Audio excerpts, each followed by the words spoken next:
turn, I'll be right there. You should be afraid, you should be scared. Out of the darkness, out of the fear, here comes the monster waiting in there. Heart rate is rising, some call it scared. You'll feel the chill start raising your hairs. It's too late, you're here now. I hope that you're prepared, cause there's no getting out. You can feel the energy, dark like a cloud. Electrified by panic, terror and doubt.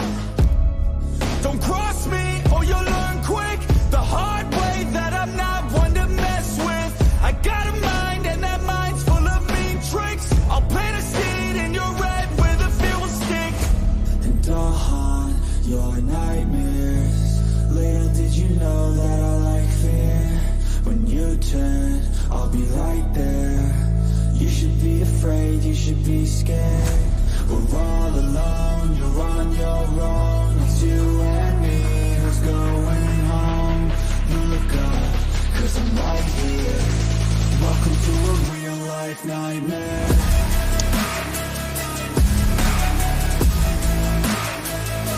Holy shit, we got a full house in here so far, you guys. Welcome, everyone. We got some special guests, and of course, I got Patty from the G team, which is going to be my co-host. I don't know which way I'm pointing, but everybody knows Patty. And let me go ahead and turn my music down. Let's go ahead. Oh, hi! I didn't know I was here yet.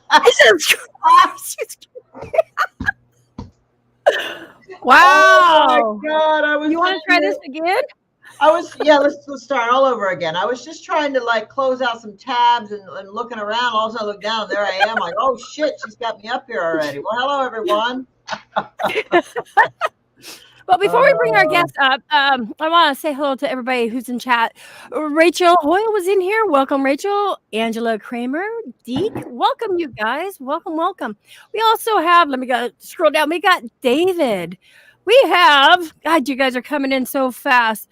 God, you guys were typing before we even got here. Oh, my God. And we got Danny. If I miss anybody, I am so Sunny. I am sorry. Sunny, sorry. Okay, I'm going down the list. I'm totally not paying attention here. We got Patty from the G team. She's typed in chat. Oh, we got Candy Slater. Welcome, Candy. Adam, the cult member, level 2, is in the house. Saw him. Come in. Oh, God, we got some amazing people in here. Amanda Trenholm. I'm not even going to say last names because I don't even want to butcher them. We got Jen. She's in the house. Thank you, Jen, for being here. And a lot of new people, a lot of new faces. Joanne, Pam, Christina. How you guys doing? Welcome, everyone. And I think, oh, no, we got, I'm butchering this. Tesoro? I think I got it. If I did, I'm sorry. I'm dyslexic. So we'll just blame it on that. We got Jenna. No highs for Jenna. So I know why you guys are here. We have 2 very special guests from Get Haunted. You guys may have heard of them. Maybe you haven't heard of them. I don't know. But if you haven't heard of them, you're going to hear from them tonight. So we're going to bring up Miss Beautiful Sara first. And I'm not even going to say her last name because you know what? Don't even have to.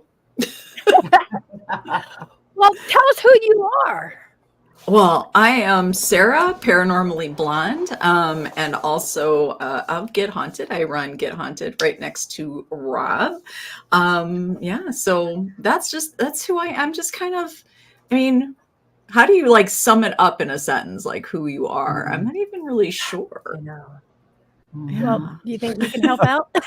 She's so honest. Like she's so honest. I don't know what's happening. I'll help her out. So Sara is Paranormally Blonde. It's how I met her. I went on her show on 12/22 of 2021. Nice. Pitched what Get Haunted was. I had just launched it, and we'll get into that story. It wasn't much later. A couple months later, she came on as social media director because I sucked at social media. And then the idea started rolling, and eventually I'm like, hey, help me run this company. So she came on as the other owner of Get Haunted, and here we are a couple of years later.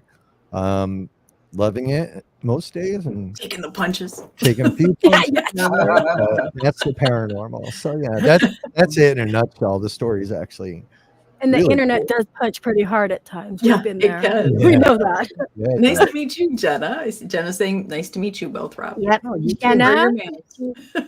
And it's She's nice a to very- meet you guys too. This is my first time meeting them. Yeah. Yeah, my first time meeting them. Yeah, same, Patty. It's great Yes to and meet no. you. I got to know Emmy by jumping on her show for a few minutes a couple months back, and here we are. Here we And are. I started stalking them and hanging out, going, "Hey." So I thought No. you two were married. So you're not married. I just automatically thought that, I guess, earlier when I met Everybody you. God, does. not everybody's married. I think everybody thinks True. it. Yeah, That's very it's true. I bet you mostly guys get because, that a lot. you know, I just look like I would be the perfect guy to get married to. I don't know. Oh, wah, wah, wah, wah. Right? So yeah. So That's you know, Courtney. Courtney Peterson, the amazing bionic sharer of shows. Yes. She's Oh my God, she's a beast when it comes to sharing. Oh my God, and she's pretty She damn is. awesome. She is. she is. Hey, She- Tess. we gotta Hey, have everyone. Courtney up here one day too. Yeah. You know, definitely. Oh, yeah, Because, you you know, should. she's definitely behind the scenes. She does a lot. She does. She doesn't get the recognition. Adam will marry for- you. Adam All says right. he'll marry you, Rob. Set it up, Adam. There you go. He just wants to get to level number 3. That's He That's does. right. That's the next phase. You get to jump a cult level. We can talk about the cult thing. We're not you really. Yeah, you know, So you guys live in the same state or? Mm-mm. No. Oh, okay. No. I'm in Pennsylvania, so I got a nice little earthquake. I'm about 22 miles from. I heard. Yeah, I was like, now I'd been, and this is my 4th earthquake now. Was it a big old one in Japan after the big earth that created the tsunami. I was there about a year later, and there was about an 8.0 in Tokyo, which was wild. And I got that one on video. But this morning, you know, I'm like, what's happening? Like, what's happening right now? And this whole place was rocking. My dog was just like, hey, what's happening? His first earthquake. So it's crazy. yeah, at first I was, it was just weird. So for PA, New Jersey area, we don't get them. and it was a 4.7 Yeah. or something like that. 4.8. Yeah, that's actually that's That's crazy. Well- You guys got some high Wow. Yeah. towers. I can't think of Well, what they're called. I'm Scary. on the 3rd floor here, so it wasn't too bad. I'm like, I'll probably survive this one. But now everybody's freaking out because it's a 4.8, and we have the eclipse on 4.8. Mm-hmm. Oh, I didn't know Right. that. Yeah, and I did just make a silly joke that my Okay. Leo, my dog, was walking backwards in circles. That's why I Oh, was. God. My people think I'm joking.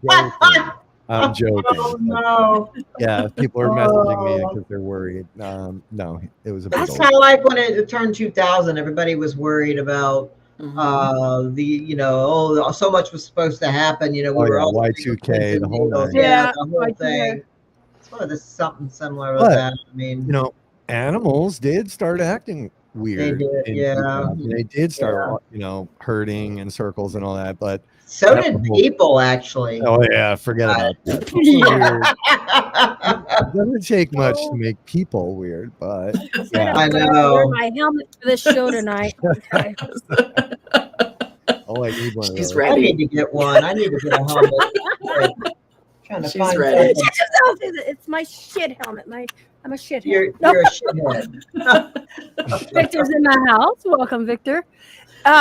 Since you guys, I was in the 2017. Well, not in. I was 2017 solar eclipse. I was 3 minutes, so I had the full totality of it.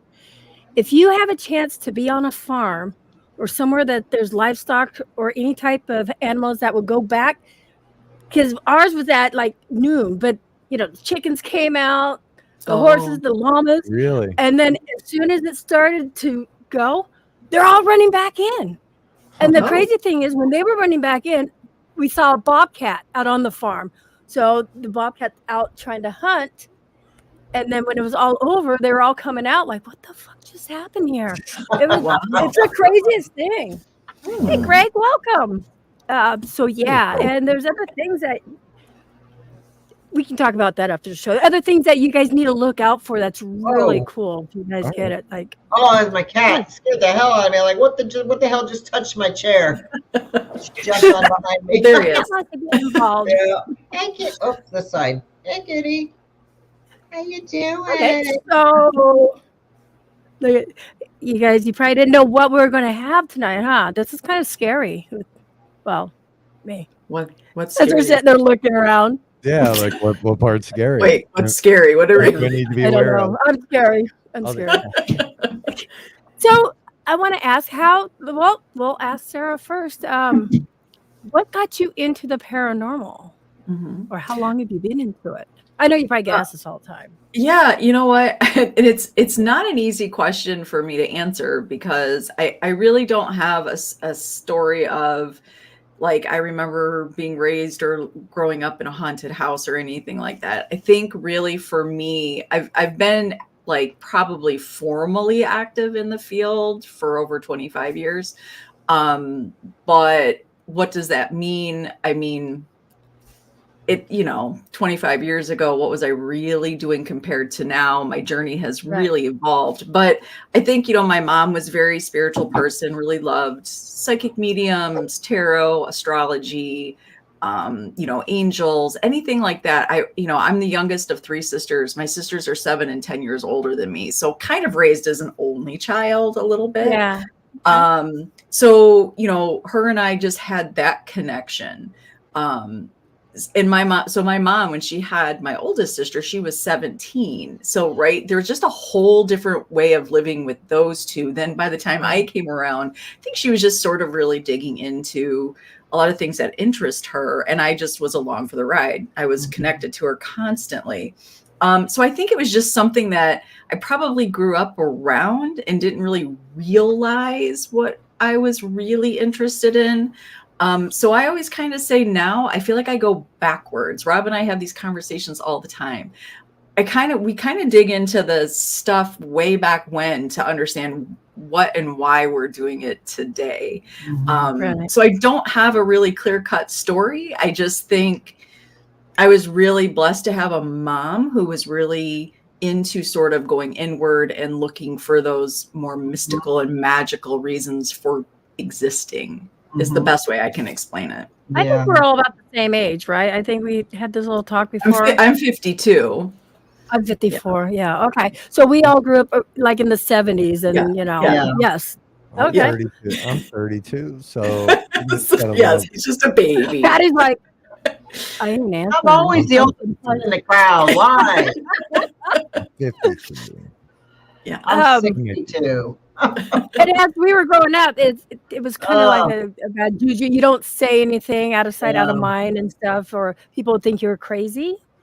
I don't know if that's, or I think because for my mom, like I remember that I don't know if you guys remember the book. I can see it. It's that gold color. It was the sun sign book of astrology. It's like it looks totally 70s, right? So like that stuff was always out and around, and I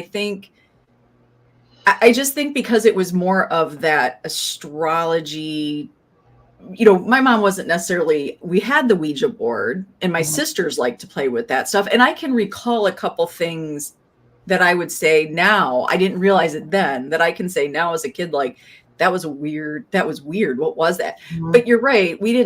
Nobody said that's a ghost, right? It wasn't like anybody talked like that. But I think there was a lot of angel talk, a lot of just more of that, I don't know, mystical to me more than paranormal or ghost. I know what you're saying, because if you think about it, we had the show Bewitched. We kind of grew up with that. Yeah. We also grew up with we're watching Ghostbusters, the show, the TV, the movie Ghostbusters. Yep. And then we also had the cartoon with the dog, Scooby-Doo. Scooby-Doo. Yeah. All about ghosts. Yeah. I mean, those were our little things about ghosts, our first experiences. If you think about it, those were the first things that we were kind of introduced to about ghosts. You know, it was kind Yeah. of a joke. It was kind of funny. Yeah. Ghosts, you know. Lighthearted, a little bit more Yeah, lighthearted. Yeah. Yeah. Casper, we had Casper. Yeah. Casper Oh, was yeah, one of my yeah, favorites. sure. That's true. Yeah. So those were. You know, I want to thank, we've got 258 people all together watching us right now. Thank you. Wow, nice. And if it wasn't for you guys, we wouldn't be Oh. having the show that we have today and tomorrow, the next day. So Nice. thank you. Thanks, everyone. I posted it over on my. my Facebook page too, on the G Team Facebook. I put it over there too. You posted it or you restreaming I it did. over there? No, I posted it over there. I Hey, didn't know. there's You can Rick restream it over there. Hey, Rick. How do I do it?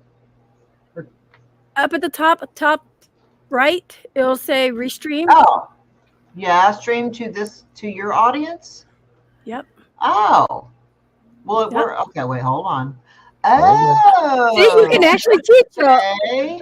Old lady What should I title it? Watch Getting this. to know. Get haunted. I can stream it to my podcast channel too. Then, okay. Yeah. Right.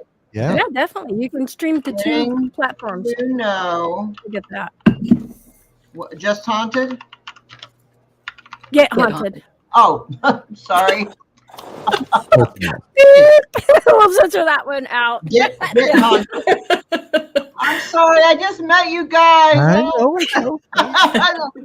They'll figure it out. I know. All right, getting to know. Okay, Get so haunted. and Charmed, yes. Well, as Patty's doing that, Rob.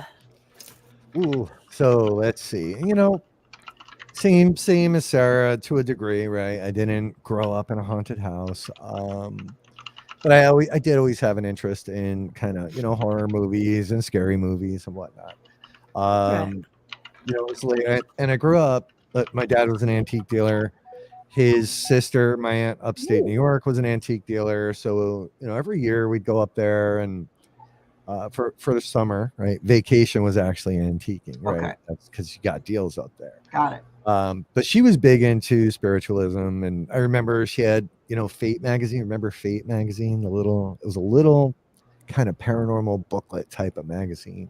I don't remember that. That it's shows so how cool. old you are. And you can find them. You can find the Fate on eBay if you guys. It's just a cool little mag. So I'd read those. My dad would play stupid jokes on me, and her house was supposed to be haunted. I don't know. I never experienced anything there.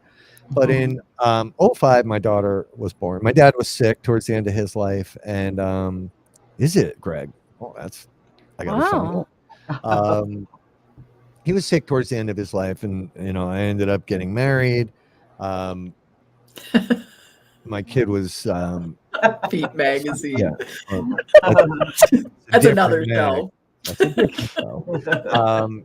But my dad was sick, so I was buying my first house because we were having the baby, and my dad was like,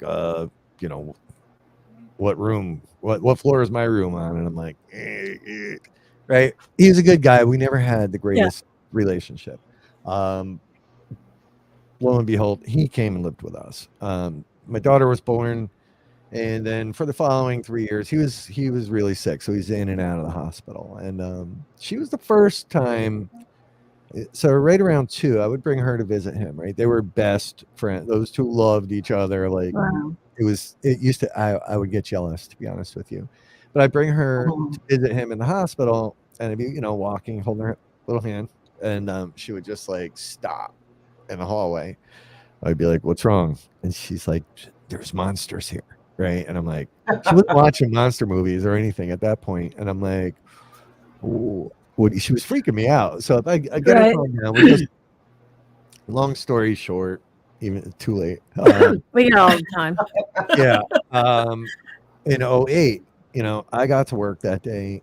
And I had like a 2-hour drive, popped the laptop open. Everybody that worked for me was sitting around, and I just got the worst feeling in the world ever. And I just closed the laptop, and everybody's like, "You all right?" And I'm like, "I don't know, something's wrong." Phone rang. It was his nurse, and she was crying. And I was like, "You don't even have to say it." She's like, "I'm so sorry." So jump in the car, head back. I called my ex-wife. She was my wife at the time. I'm like, "Here's what's going on." I'm like, do we tell Ava? And she's like, no. How do you tell a 2.5? She was 2.5 when this happened. Oh, How do you tell a 2.5-year-old that her yeah. best friend's dead? Okay, so I went to see him, made arrangements, all that stuff. I got home. She was cooking dinner, and my daughter was in her high chair still, and she started freaking out. She just started freaking out, crying out. And I looked at her, I'm like, what's wrong? And she's like, we can't eat. She could talk early. She's like, can't eat. Grandpa's coming to say goodbye to me. Yeah. So I look at my ex-wife. I'm like, did you tell her? And she's like, no. And I'm, did your mother-in-law say something? Did your mother say something? She's like, no. So I end up getting her calmed down. And like 10 minutes later, this shit was straight out of a horror movie. She's like, oh, we can eat now. And I was like, oh my God. Why? God, I'm like, why? And she's like, wow. Grandpa said goodbye. And I'm like, like, she's so weird. Wow. I'm like, weird. Fast forward, weird things started happening in the house. She was playing with him. I was moving her from a crib to a bed, right, which I had up against the wall. I was putting up her little princess stickers, and I'd find her playing with somebody out on the landing on the second floor. I'm like, then I started hearing things. Then we started seeing things, and my ex didn't really believe, right? But she started believing. So for about a year or so, the house was just weird. It was strange. People would come over and experience things, my nephews, but that's what got me interested in. I'm like, I need answers. I spent 24 years in a very technical job for a big Japanese company, explaining things to people all over the world, right? And I could prove it. Right. Here's this challenge, and I'm like, I don't know, I got to know more. And so I did. I started watching the shows. Yeah. Started going on some public ghost hunts. And then I tried getting on a team, which was so damn hard to do, right? Because it was either like, you don't have enough experience, you don't have enough equipment, right? Which is eventually why Get Haunted was born. And I just stuck with it, and I got to work with a different public event company. I got to go all over the country, learn a lot, meet a lot of people. That ended up going south later. So I left the paranormal for like everybody, I retired just like everybody else retires from the paranormal. Yeah. It was like for a month. And then Get Haunted was born. So yeah. It's funny. My dad kind of got quiet for a bunch of years, and just about 4 years ago, I had all these, it was Christmas. I had all these Amazon packages piled up by the door. And my daughter was like, she's like, Grandpa, he doesn't come around anymore, does he? I'm like, I don't know. I think he's around more than you think. And that top package, I swear to God, just fell right off. So I think like, wow. If it was him, he's letting her know. So my kid, she's done 2 investigations. She's 19 now, 18 now. Nice. 19. And it's just, she loves it, but it's not her thing. So, but that kid's a magnet for my dad, at least. It was really cool.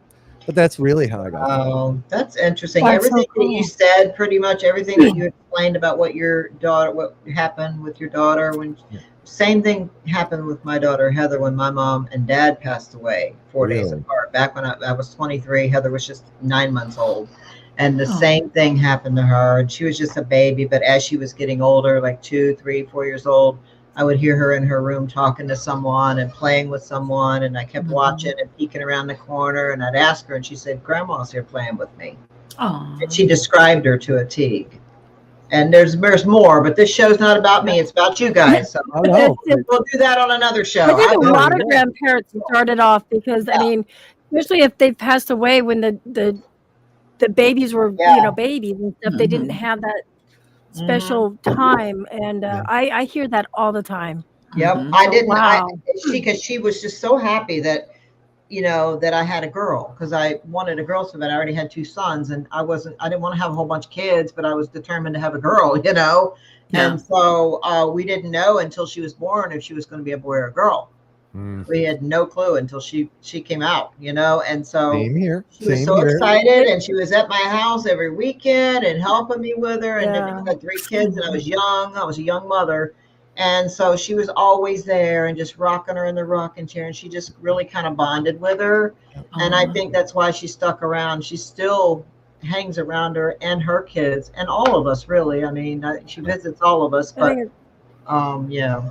Yeah. And, you know, that was his only granddaughter, right? So, like, he just loved her. Like, and it's okay. He loved her more than me, I think. I mean, that was, to him, that was his baby. So they had this crazy bond that it was just cool. Can these young children now apply? My daughter can. She talks about it all the time on my podcasts and videos. Yeah. I mean, I don't think Ava remembers her experience at 2.5. I have the photo. She used to draw these crazy pictures, right, of the house with these black squiggles, right, and they would say "Save Grandpa Fred" or "Grandpa Fred's." Yeah, I sent them to Sarah. They're creepy. Like they're interesting. Really? Yeah. But it really got my interest going. Wasn't a disbeliever, but I had no desire to really go learn about it until this happened. You want answers, like how we want. We're trying to do it for the answers, not the creep factor, I guess, how other people go out and do it. Now I want to thank, we got 285 people in the house. Thank you. Holy cow. They're like, where's the dirt? I know, right? Yeah, everybody wants some dirt, so we have to throw some dirt out there sometime. If you guys don't have any, I got plenty, okay? We got dirt. Oh, how did you? Well, if you're in the paranormal field, I guarantee you got some dirt. Okay, go ahead. I'm sorry. I know. Well, so it's really cool because, you know, my show, so Paranormally Blonde, we're on our third year, right, Rob? Third year? We're kind of, it'll be 3 years in October. Okay. So somebody that is part of Get Haunted I'd been following them on Instagram, and they were following me, and they have their own team, Empty Casket Paranormal. And so anytime I would throw a question out or a request, Bill would always, you know, respond and super helpful. And I think we went back and forth a little bit. And then I must have made a call out looking for guests, and Bill had responded and said, "Hey, I would love to be a guest on your show." I was like, "That's perfect." And then he said, "Would it be okay if, you know, I had my business partner come on, Rob?" And I'm like, "Sure, bring him on. The more the merrier. Doesn't matter." Didn't know who a Rob was. And I'll be honest, like, you know, for me, I love to get to know my guest on the show with everybody else. I don't do a lot of digging before a guest comes on, right? I only knew what I knew of Bill and Tanya because I followed them on Instagram, but I had no clue who this Rob was, right? But I knew his email was different than everybody else's. Like, he was Rob at Get Haunted. So I threw that. What's that? You just threw my whole email out there to everybody. Well, everybody's got it. So yeah, so they came on. We had them on back in December of 2021, and they came on, and I think, and I did. Rob and I made him rewatch this live with me before we went to an event. I was like, "We're gonna watch this together," which was kind of weird to watch it together live in person, like to watch yourselves again. Right. But you can see right away, like, everything just resonated. I think when we look back at that moment, that show truly was the catalyst to sort of, you know, even though it didn't happen until February. So he was on the show. You know, I loved every single thing about Get Haunted. I loved everything that he had to say about it. I was like, oh my God, yes, like, this is what I've been looking for. Because like he said, you know, my sisters and I started a team in the early 2000s, like formally gave it a name. But trying to get into locations or trying to work with anybody was like near impossible. Like nobody was like letting us in or would talk to us really. We'd go to these public events. So I loved everything that Rob really had described. So I joined the network that night. Like, I was like, I'm in, I want to help, I want to support. And so we would talk like only on Facebook here and there, but not even, I mean, he would do like a post, and he's pretty funny. He's got his moments. Funny looking. You know, these really witty posts, and I would comment, and he'd comment back, but that was about it, really. Maybe a couple times I reached out about how he does make merch. So I think I asked something about doing something for Paranormally Blonde. I had a co-host at that time. I like that. But then it just kind of like, that was kind of that. It wasn't like we really talked personal or talked. And then he reached out to me in February of 2022. I always tell this story. I was minding my business, crick cutting, doing my thing. And I got this message from Rob Stachowicz, and I had bought a sweatshirt. He had a fire sale. And I was like, I'll buy a sweatshirt to help out. And he's like, hey, you know what? You support, I'm just going to give this to you. I'm like, no, I want to help. He had lost a piece of equipment. So I was like, I want to help. I'll buy the sweatshirt. And then he was just like, hey, have I ever told you this story? And I'm like, no. And, you know, honestly, I think before Rob, like anybody else throwing that message out, it would have been like, no, do not tell me a story. I don't want to know this story. But we talked, you know, we went back and forth, and he shared some very personal, paranormal, and personal trauma. I will just say it now. I do not remember what I said. I remember pieces of what he said. I wasn't drunk or anything like that. It wasn't like that.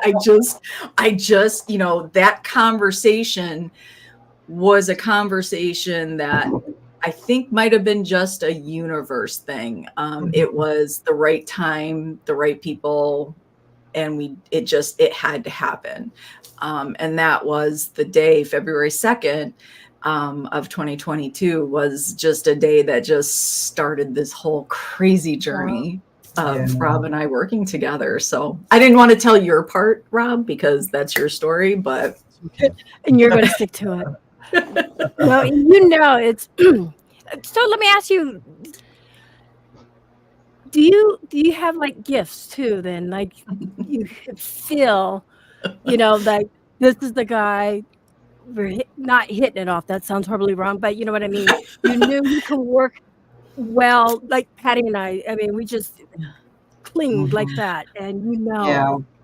So you know, that's a hard question. I mean, for me to answer, Rob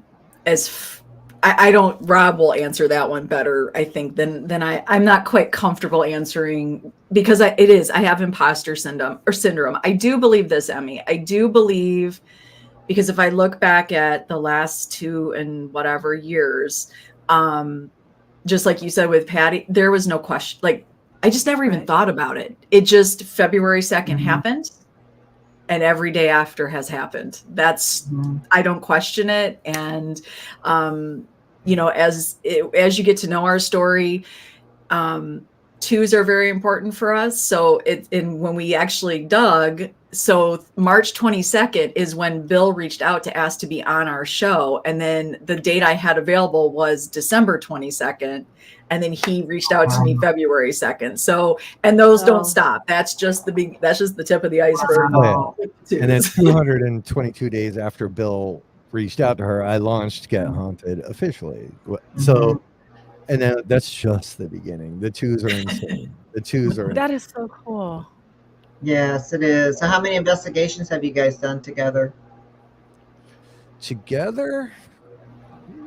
How many have you been on now? 7, 8, 9?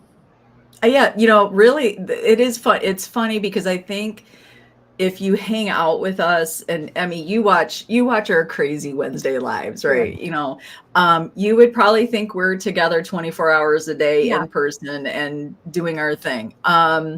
So yeah, I only have a handful of investigations in, but to be honest with you, it is one of those situations where you just kind of like, I feel like I don't remember a time that I didn't investigate with him. Even though I don't have that many investigations under my belt. Yeah.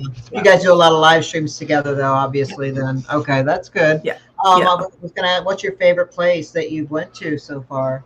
Your favorite investigation? pressure is on. They're all your favorites, right? I mean, for me, I will say probably the Heyman House in Sutton, West Virginia. I've never heard. That one mainly, like, there's a couple reasons. One, that was the first time that I went and physically met Rob and another Get Haunted crew. My sister and I went. So that was just and we'd already been talking for months at that point, working together, right? Right.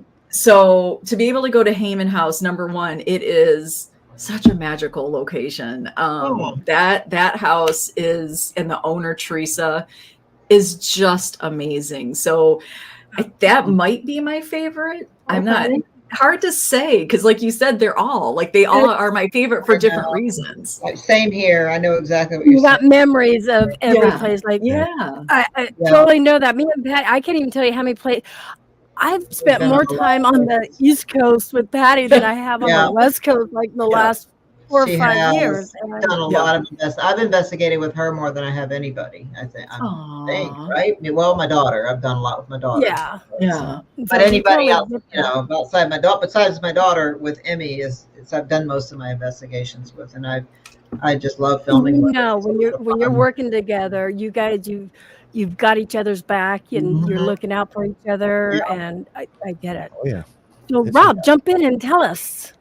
Which part? You want to know the story? God.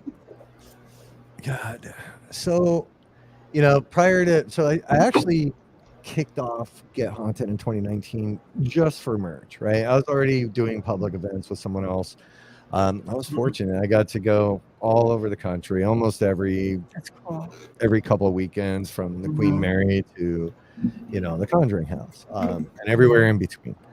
So, after a bunch of years of doing that, I was kind of working the East Coast crew for that company, and we landed the Conjuring House, and that became like we were the first event company in there.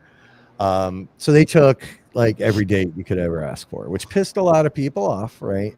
I mean, I'm talking weekdays, weeknights. I think they had like 35 dates there for that year. So I went there my very first time in I think it was March of 2021, and it was crazy, right? It was crazy to be there, in this iconic location, and I know a lot of people on the side that may have been there and be like, it was quiet, and it was there a lot, but it was just, to be there was amazing. Went home, after that, and managing crew to do, weeknights, people that have real jobs, became a very difficult task. Long story short, I ended up losing my big job after 24 years. I was making a shit ton of money. It was New Jersey money, right? I was making a lot. So I lose my job. That actually frees me up to work more, right? So I ended up working at the house probably more than I should have. So after 11 nights there, I had some amazing experiences, some scary experiences, but things started to not be good for me, right? Things, there were things happening at home. I have videos of my dog getting kicked around. My ex-wife was hating me. Like, he would track something to the house. I lose the job, the car was one payment from being paid off. I lose my car, all these things, right? And as Sarah said, I had a fire sale. It's because I had an actual fire. I did a lot of laser engraving and whatnot. So $10,000 machine went up in flames, and that was my time, it was my only source of income after losing my job. And it's just, I hit the end of my road, and there's some weird things happening to me. And I'm like, I am cursed. Like, I feel like I'm cursed. Something isn't good here. I mean, I would leave that house and I get in my car, and the seatbelt alarm would go off for the passenger seat, right? I'm like, well, why, right? like if something's sitting in the seat. And there were Right. times I felt like I could. It got ugly. It was sort of the beginning of the end of my marriage there.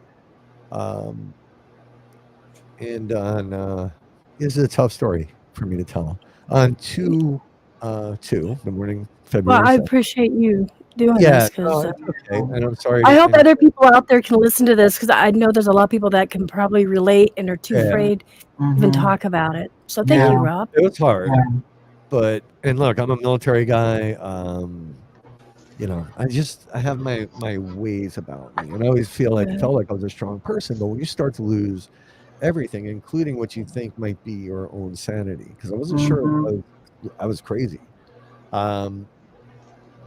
The nice thing about my dog was that he would react to things too. So I was like, okay, all right, he knows. But that morning on 2/2, I took a shower. Leo was still, you know, I'd put him in the crate in the mornings and going to get dressed, and I opened my sock drawer, and that's where I kept my 45. I kept my gun there, and I grabbed the socks and I saw the handle of the gun, and I heard a voice, and it's all it said was grab the gun. And for a minute, it sounded like an option, right? I shook it off. I got dressed. I got Leo out of the crate. Took him for a long walk, and I'm like, we're gonna burn this fucking house down. Getting out of the house. We just go live in the. I didn't know what to do at that point. Right. So my ex-wife, she came home. Things were a little weird for us at that point, and I was just sitting on the couch, and that same voice, for whatever reason, I still don't know why, said, call Sarah. And I did. And that's where this story starts. I was like, did I ever You're tell talking you? about Sarah right there. This Sarah right here. Okay. Yeah. So, look, I needed to talk to somebody, and I don't know why it was her, but it was supposed to be her. So she listened, and I started telling her what was happening to me, and my feelings, and what that morning was like. And this went on for a couple hours, and she asked me some really weird, pointed, personal questions, like, Right. hey, when you were 8, did this happen to you? And there was a moment I was like, who is this woman? Like, how did she even know that? Gifts come in that Sarah doesn't talk about. Okay. Sitting there, and I'm going, yeah. So I said, she doesn't remember this shit. I do, and I did. I kept a whole journal of all my experiences there, and I thought it was. I don't know what was happening to me. I felt like it was the end. She started asking these questions, and we went on for a couple hours, and finally she was like, hey, you know, I got to get to bed. She's like, I want you to think about this before you go. And she's like, those demons you're fighting, did you ever think that maybe they belong to you? And I was like, huh. All right, so I said, have a good night. And I went and grabbed the journal, and then I took all my big experiences. And you guys think I'm full of shit if you want. Those big experiences tied directly back to traumas in my life. Like, the thing from 8 years old, something from my family, something from this. Yeah. So all of a sudden, that house and all these things that were happening to me went from being this horrible nightmare to all of a sudden I started seeing that these were all things that needed to get fixed, including my marriage, including my job. And if I started looking backwards, I was like, I hated my job. I made a couple $100,000 a year, but I hated it. I drove 2.5 hours there each way. And that had to happen for me to get to the house. So the house, the Conjuring House, for me, ended up being spiritual boot camp. And not the movies, right? It's a long ass story, and I'll tell you, every single big experience, almost, there was probably 2 that I still haven't tied back to, just led to trauma. It led to this thing in me that needed to be fixed. And then somehow, like I should have sent this to you. You know, there was this photo of taken of me on the very first day. That's kind of creepy, but now it all makes sense, right? We go into these places sometimes front loaded with the story, the Conjuring House. We heard the movies, we read the books, whatever you want to believe, and that was what I kind of perceived everything as. I didn't have that. So Sarah, next day, I'm like, hey, like, how? He's like, I don't even know what I asked you. And I do. And I've shared only a couple things with her because Yeah, he won't tell me. I've asked, like, I really don't know. I know I asked about ages, how, and that seems to be my thing. Whoa. Oh my God. You have to you have them send it to you because it is nuts when you see it, like, as right day there. one and there, right? But you know, and I didn't know that photo existed until I'm sorry, I didn't mean to cut you off, Sarah. No, you're good. You're good. Go. Somehow Andrea got that photo and was using it in her lectures, and my friend was at her lecture in Florida or somewhere, and he's like, hey dude, there's some that you, and I'm like, how the hell did she get that? So I ended up talking. Andrea called me and we talked, and I explained what my version of the story. Now it went from, it was a perception thing, and even if we're all dead wrong, it's way better to look at it this way, right? She's like, holy Yeah. like, Dead, no Rob, pun intended. yeah, she's like, you get it. So, you know, as much as that house is feared and the stories are tied to it, it's a magical place, and it can, no, I'm not saying there's not something wicked there. Right. I don't think it's what everybody thinks it is. But that house will fix you. And I'm not the only one. I did Andrea's show. I went through this whole story, and all of a sudden I started getting calls from Australia, from all over. All these people were like, holy shit, now I get it. And other people had this, once they looked at it differently, it became so much easier to understand all of these things that were happening to them, and it helped them identify areas that they needed help with, That's or cool. things to work on. So it was pretty badass. So at the end of the day, Sarah did probably save my life, because I was done. I was in the deepest, darkest hole I know I've ever been in. And Sounds like it. And she was put in your life for a reason. You know, I yeah, believe she that did. there's no accident. You know, Oh, she was no. put there for a reason. She could be your guardian angel. She could be. You guys could be soulmates. Soulmates don't have to be like. You could have several soulmates. You know, Yeah. be married to be soulmates. Yeah, You it was know, so. just, I don't hear voices, right? None of that shit. But that day, something spoke to me. Huh. It's crazy. It was Well, just I'm crazy. glad So you that's, called her though. I Like, am oh, so am I. too. God, thank you, Sarah, for being there for him. Yes, How long and did you guys just know each other when that happened? Like, not very long then, right? 2 months. And I didn't even know him. I didn't even Wow. really, it was just a month if you think about it, Rob, because you came on my show December 22nd.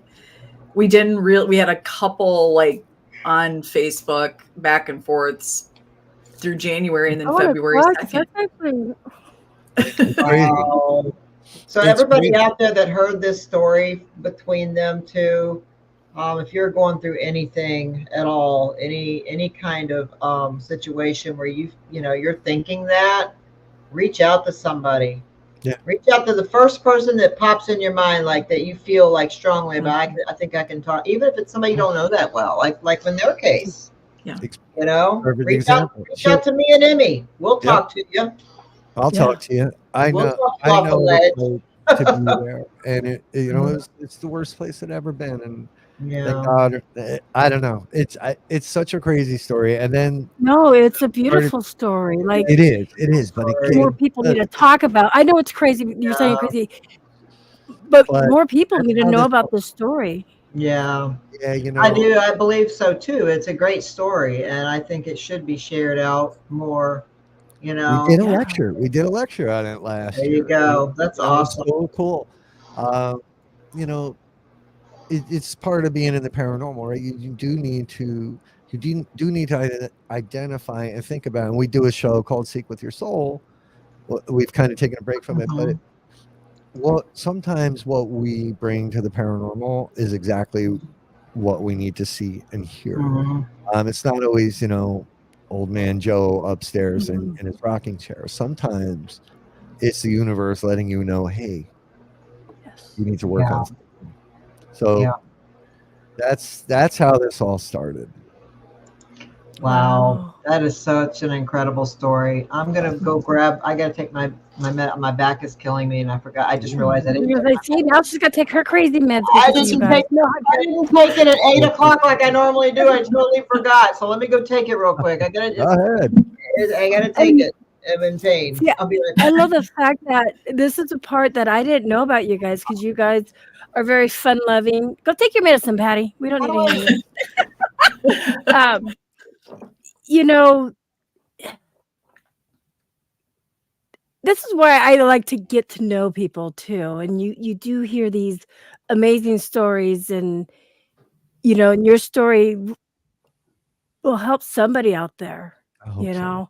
And look, we got like almost 300 people watching, Jesus. and Well, Emmy, it's interesting because I think when we see everybody on social media, and obviously the three of us are not strangers to the ugly side of yeah, what that brings.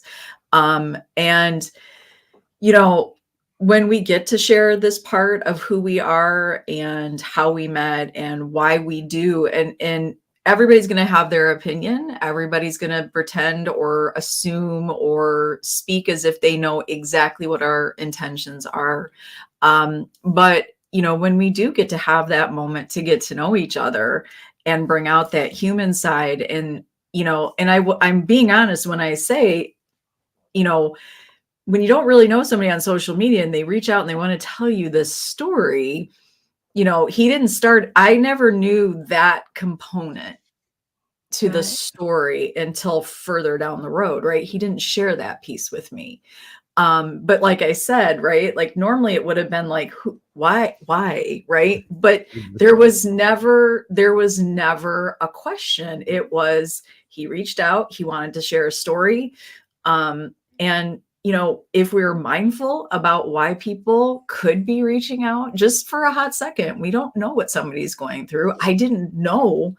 And to be honest with you, it wasn't really until last September, I think, Rob, when you made slides for our lecture, and he actually puts a slide of the sock drawer. And that sort of was probably the first time that piece sort of hit me, because I didn't know that piece. He never Right. shared that piece with me. But it didn't, that wasn't the point for me to speak to him, but it was being able to share such.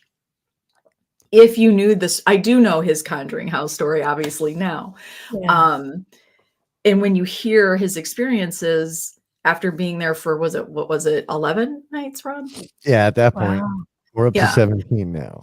Yeah. So, That- after 11 nights there, right, there were, and I am not somebody that has experiences like that. So I was taking this stuff in, and things just sort of, it just never had a thought process about it other than, let's work. And we just did. We dug in that day, and I think we just really never stopped working on just ourselves. That's cool. Yeah. That's really cool. For me too, it was, because I think I still ask her to this day, I'm like, do you believe me? Right. I think at the end of that, I needed someone to believe me. Oh, that's right. You did say that. You said first that I do remember of the conversation before we said goodbye. You said, because we were messaging, he said, do you believe me? And I said, yes. And then his last question was, do you think I'm crazy? And I said, no. I didn't. That wasn't a lie. It was just an honest to God share. Now, why did he choose me? I don't know. We don't know. I think we can sort of surmise that universe had a bigger plan there. But maybe telling somebody that didn't know all of that was easier to share, right? Yeah. I didn't know him. So he could give me this information, and and I hope one day you will tell me, Rob, what questions I asked. And when I tell you, it drives me insane. Yeah. I don't black out. It's nothing like that. I just do not recall any of the questions, because he's like, you were asking me questions about periods of my life that I don't even know how you knew. Well, the beauty of that was there was something very, very, very, it's going to sound nothing like family, nothing weird. But there was something really big that happened at 8 years old. Right. And I had buried that shit and I hadn't thought about it. I didn't think I was thinking about it, but clearly it was living in my brain somewhere. And there was something that happened at the house that did remind me of that. And so it brought it back to the surface. And it was something it took me 40 something years to kind of let go. I finally let go and stopped thinking about it. But she honed in on it. It was one of the first questions. That's cool. Oh, it's friggin' weird. So that's how that all started, and the pitch was to Sarah back, in October about, I wanted to get haunted to be, look at the paranormal community and, I see like a lot of silos, lots of silos. There's people over here doing things, people's skill sets over here, lawyers, doctors, creative people. Yeah. Why aren't we all working together? And I think that's what resonated, ultimately got us talking and then turned Get Haunted into what it is. But Sarah does make a good point, right? Because since we're not strangers to the bullshit that's out there, people do run with half stories and half truths and half whatever. Oh God, yeah. And until they really get to know you, and I've offered this. We have both offered this for a year now. Like any Wednesday, if come sit down and talk. We can talk through something, right? That's why I jumped on your show. I mean, because talking is really what it's all about. But I think the current climate's a little weird, but it's actually, I think comprehension is what it's all about. It might be a bigger comprehension problem than a talking problem. Yeah. But at the end of the day, it's what keeps me fiercely protective of Sarah, right? Because look, she saved my life. Of Get Haunted, because we truly believe in it, and I will actually, I'll go broke doing this, and this is not cheap. I've spent, I had a great job. I was able to save a lot of money after the divorce. Not so much, but this is all we do. And I put a lot of money into it, and I will protect it until the end. And I don't blame you. Same here. It goes. Yep. Night, Ian. Ian's going to bed. Ian can't wait. Ian. He's tired from cooking. I was going to say, I know how you feel when you want to protect that person. That's how I felt with Patty too, because the internet, all this bullshit that was happening, and we went to Tennessee.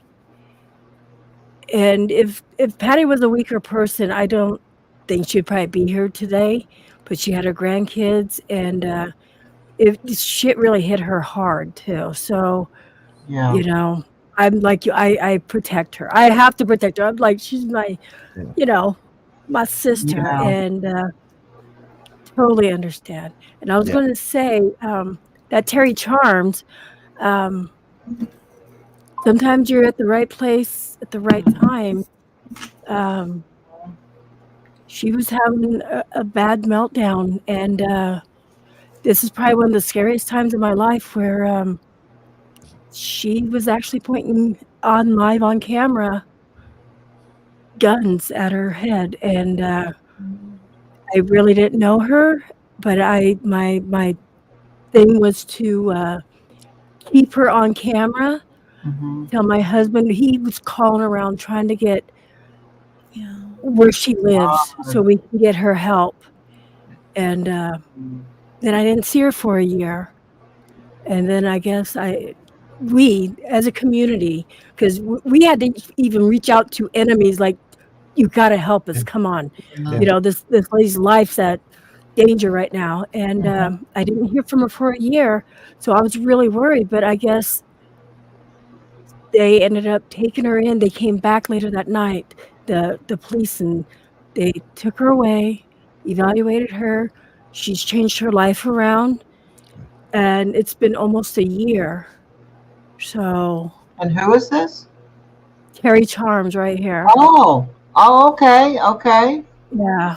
Oh, nice. Well, that's an awesome story. I And mean, at the time, I was a complete stranger too. It has an awesome ending to it. I mean, that's great Yeah. that you reached out, you know. And I've been to a point, you know, my son died by suicide, and I didn't think I was going to make it through that. Yeah. And at one point, I thought maybe I should just do the same thing and go be with him, you know. And but then I thought, you know, I can't do that. I can't. I mean, I see what he's done has done to me and the family and the kids, and how could I turn around and do the same thing, you know? So all these things are going through your head, and you know, the depression and the sadness can just really tear you apart, and you don't know which way to turn. You just don't know what to do, which way to turn. And sometimes I think people just feel like that's their only way out, you know. And I know a lot of people that have, you know, come very close to that. Yeah. And It's sad. it is sad. It really is. It's so much easier just to be kind, right? And look, Sarah, like I'm an infantry guy, a dude from New Jersey, you know, Mr. Whatever. Sarah's the Buddhist, right? So the whole yin yang thing kind of works, right? Because look, you know, when she was being attacked, I was ready. You know, I'm ready to get out there. And she kept me on the rails, and she still does to this day. So there's this, you've got to have that balance. It's okay to be upset and to not feel well, or to feel great about a situation. But what Sarah has taught me is not to react, and reacting is almost never okay, especially when it's fresh, right? So that's true. But at the same time, you know, people need to, they don't think, I believe people don't think about the potential impact that their words, that their actions, that even one simple email can have. I know. Not just one person, but an entire family, an entire community. And it's really sad. It's really sad. So it really is. Part of what I believe, you know, some of our friends are, you know, are regular, they call themselves side pieces, are on the side there. That's what we try to live and breathe with the Get Home Network is, you know, we're all right here for each other. We do. We meet up for things sometimes. We hang out. We make jokes. Because it's just so much better to be nice than it is to.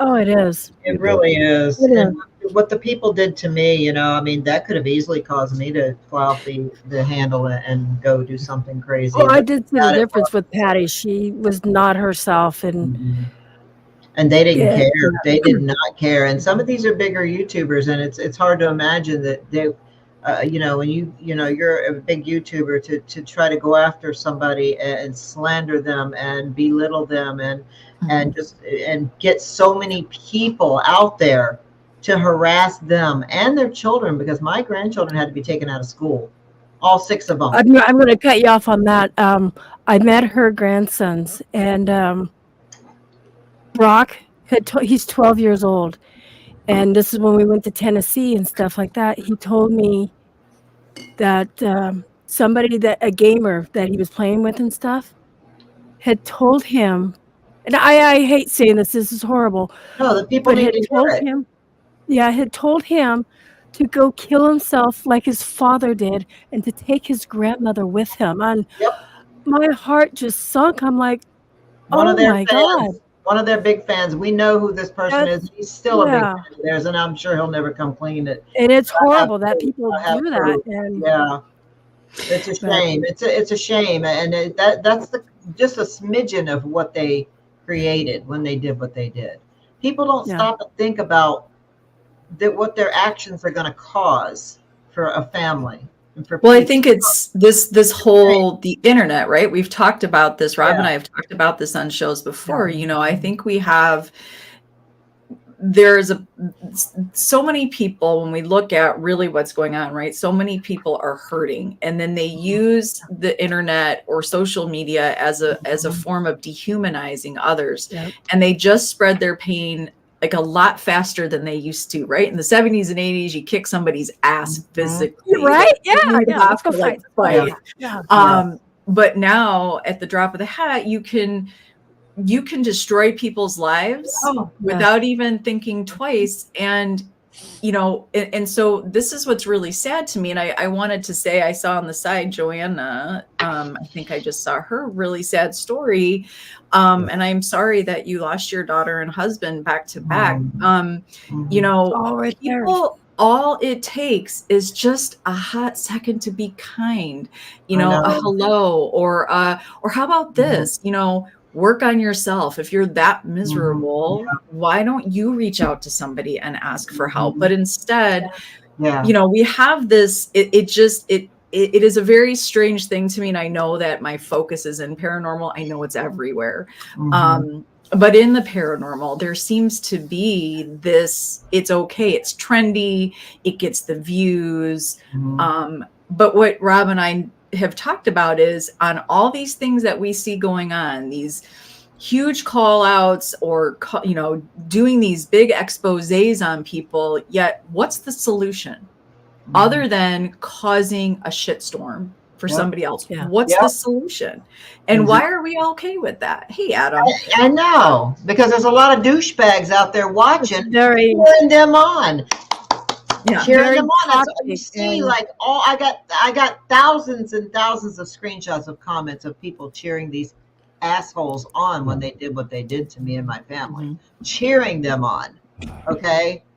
I mean, it was, I was blocking people for days because of the hatefulness and the comments, and people want to believe everything they hear. You know, people that knew me, I thought knew me. I mean, it's all because one person was a hater and wanted to cause problems. And when everybody, I want to say the paranormal, okay.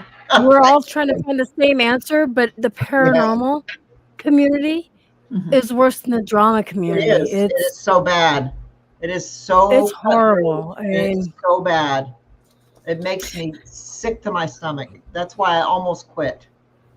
But, you know, I think when you share those stories, when Rob shares his story, Patty, your story, you know, Emmy, like, you know, we've done shows with some of our show hosts in our program. You know, when somebody's just feeling a little bit, it doesn't matter why somebody's feeling lonely. You know, we jump on and we'll pop on in the middle of doing whatever and hang out with our host and just talk. Sometimes that's what people need, you know, and I do believe that's why some people do show up on the side. You don't feel so alone. We can talk about things, be real. You know, look, I'm sure Rob and I have been an asshole to somebody. We've never once claimed we were perfect or, you know, but what I will say is we would never go out and actively destroy somebody or start a shit campaign, or we just don't have the time or the heart to do that. And I think that's where people need to, it would be nice if we could get even one person to just be a little bit more honest about what it is you're really upset about. Let's help. Let's work together. You don't have to like me in the end, but maybe you'll feel a little bit better. I don't know. Exactly. Like me and Emmy, for instance, we've had a couple, we've had some, we talk about it because that's what friends do. That's what you do. You know, me on Facebook, damn it. But no, I know. We talk about it, though, you know? That's what you're supposed to do. I usually like to take some time to myself, really think about things, and then I'll reach out and I like to just, you know, I'll separate myself from situations. That's kind of how I handle it for my own peace of mind, because I don't want to go off the handle and say something stupid or something I'm going to regret. So I have learned over the years to just separate myself from a situation and take few steps back, let the air clear. Maybe in a month or so, then I'll address it again. You know what I mean? Because then you've got time to like reflect and think about it and not say something stupid or something you're going to regret. So that's what I do. I distance myself, and then for everybody's sake, because I can really fly off the handle. You know, I know I can. I know I can. So yeah. So you know, it's been hard. It's been, especially lately. It's tough to look at the sort of cannibalism happening. You know, within the field. But I do believe, I just feel like 2024 is going to sort all this shit out, right? And there's either it might still be like the Hatfields and the McCoys, but at least we'll know who they are, right? Exactly. 2024 is supposed to be the year for everybody to get their karma. People that deserve karma are supposed to get it this year. That's what they say. Yeah.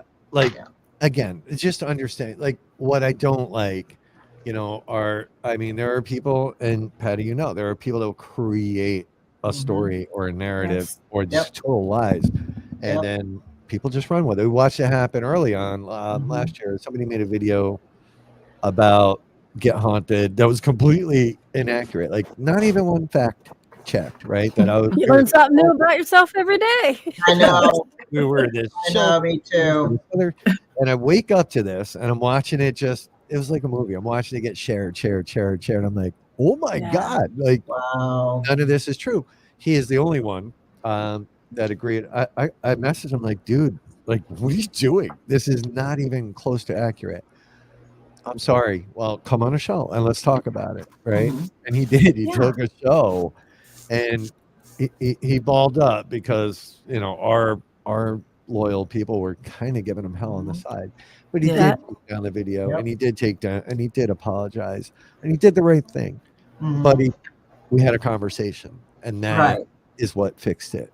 And that's the thing that's missing. I think all of the big shit that you're seeing lately, even some that involve me, there are no conversations happening. Zero. I've been watching Spitfire's comments. I love him. I don't know who's him. So watching his comments, I love that because here's the thing: we have zero problem with debunking. Zero. I think you need to have the entire conversation. You should have all the information. I think the unfortunate part is there are debunkers who want to have a conversation and give and take and have an back and forth. And then there are those that just want to just not hear anything other than their opinion. And that's not a debunker. That's just an opinion. Right. So I love what Spitfire is saying over here. I totally support that, He's a good person. He really is. And he gets believed out there. And Spitfire, I don't know if you ever got my message, but thank you. He knows what I'm talking about. A stranger, another example of a stranger being kind to someone. So Spitfire, thank you. Seriously. Just a smile to somebody can brighten somebody's day up because they can be down and out, and true. Just I think that's why we like talking to the dead more. I like talking to the dead more than I do the living. Yeah. It's like if you go to the grocery store and you see, and I've tried this, okay, and it usually works. Like if you see somebody that just looks like they're mad at the world or like they're just something's not right. Maybe they're having a bad day. They just seem like an asshole. Kind of like you look at them like, hey, what's this fucking guy's problem, But then I started thinking, I'm going to try this. I'm going to try smiling at them and saying hello. How you doing today? Just to see. And people, you wouldn't believe, people will they'll lose that shit face that they have, and they'll turn around and smile back and say, oh, thank you. Oh yeah, you have a nice. I'm doing good. They'll talk to you, and I've been doing that a lot. Like when I go to places. And today, when I picked my vehicle up at the GMC dealership, because I had to have it anyway, that's another story. But anyway, I was in a rental, put me in a rental car for a couple of days, but my car's still under warranty, so I had to have it in there. And I go there to pick it up, and there was some guy walking across the parking lot, and I'm just kind of walking along, looking over the paperwork, and he just says, hey there, ma'am. And I'm thinking he's going to tell me. So I just want to tell you, you have a wonderful day and a great week. And that makes on, and it really made me feel good. And I go, you know what? You too. You haven't, and I just bounced back like, you too. Thank you so much for that. And it put a big smile on my face. I got in the car and I'm like, I want to say, smile. I went this from actually to smiling, I'm cutting Patty off. I'm sorry, no, this actually took a different turn than what I planned. Because what were you planning? Yeah, what the hell were you doing? I don't know, like the places you guys have been, but this become more serious, and this is stuff we needed to talk about. I guess more people need to hear this, and here's what keeps us coming back. I mean, well, let's do a little. How many people are watching? Right now? How many people are watching right now? Oh, we got about 280. All right, and I'm gonna assume they're both for you and Patty. Oh, most of them are you and Patty, No, right? We have everywhere. a few of our friends over there. Hey, folks on the side, what would you do if Patty and Emmy said, you know what, fuck it, we're done, paranormal's done, and they walk away from it? Would anybody on the side be upset? Because I know 280 people are going to chime in right now. And that's how it works for us too over on the network, right? That when they see us down, they come over, they get haunted people come over and they're like, hey, you guys better not, you guys can't walk away, you guys. So it is the community that keeps us going, and it's where it is, and I'm sure it's the same for you guys. You know, that's why we keep coming. There are days where I'm just like, oh yeah, I'll go dig ditches or some shit because like this isn't worth it. But don't you think, like, in my opinion, and you know, again, I think I do, when I said in the beginning, I tend to work backwards about where I started by knowing, I know I'm more mindful today, right? I'm mindful about what I'm doing in the paranormal today. So I kind of can look backwards now. But what I will say, you know, with Get Haunted, and, you know, for your friends on the side that might not know, you know, some people might say Get Haunted's an event company, and that's just not the truth. We are first and foremost a network. And when we say network, we mean a network of people networking together. And we see it every day, people collabing, people working together, people offering their services. And then on top of that, we have services that we provide. It can be anything from making merchandise to, gosh, I don't even know. I mean, we do anything. We'll help you, you know, in any way we can. And then we have the paranormal podcast program. So we're hooking up hosts to help each other out and cross promote. And then the way we like to connect with the community is through events. That's why we put events on, so we can go out and physically connect with this community.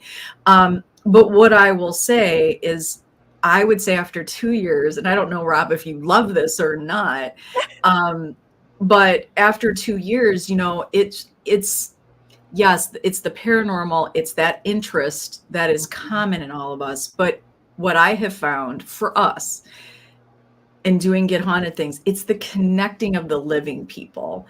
And our events, you know, we make friends that turn into family at every event.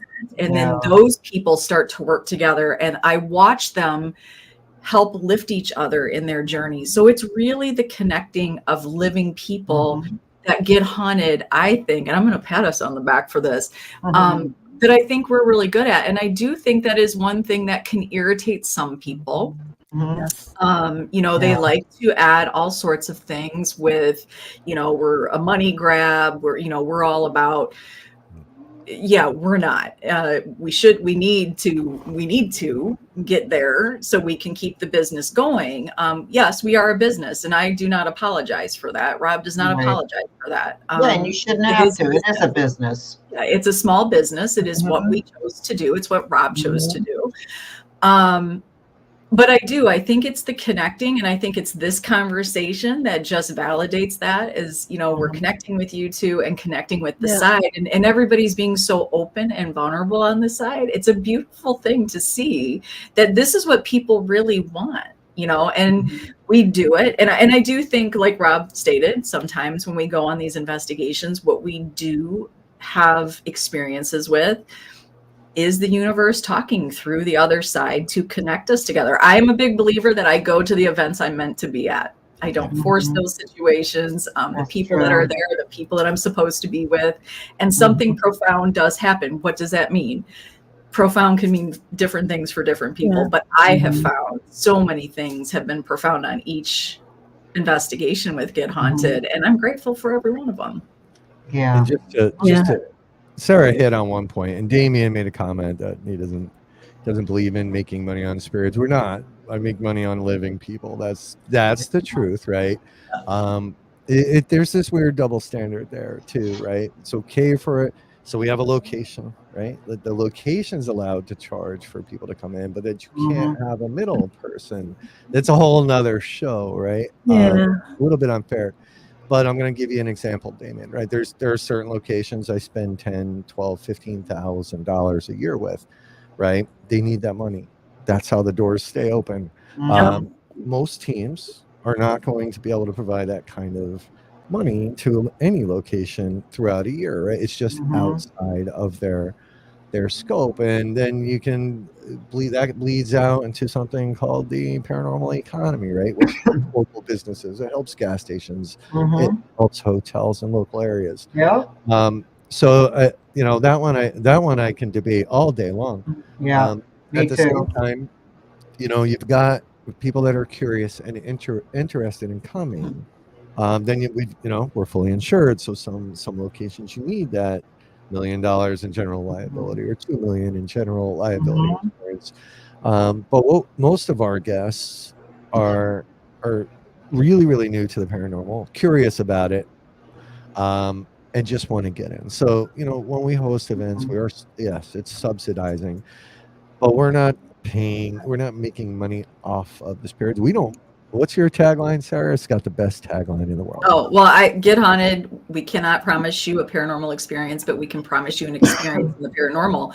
And that truly is going to the locations, learning history, meeting other people that you might not have had the opportunity. And when people say you're making money off of this, well, you know what? It is a convenience for some people. You know, what we provide between we have all of our crew, all the teams that we use to help lead these investigations. We don't believe in one thought here. We don't believe in one belief, one methodology. You know, we don't. What we want is for anybody interested and curious in the paranormal to come out and get all of it. Check it all out. Something might resonate.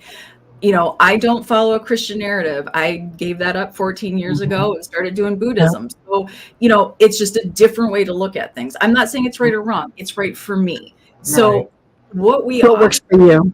Yeah. So what we offer is somebody looks at what we offer and they say, you know what, it's worth it to buy an event ticket. They come out, they get to use all of our equipment. We have some of the best equipment out there and they can use it. They can learn methodologies, they can try things, and then they can go and explore on their own. So for somebody to take that away from somebody that might not have had that, and by the way, when I wasn't part of Get Haunted, a team wouldn't even look at me to help me.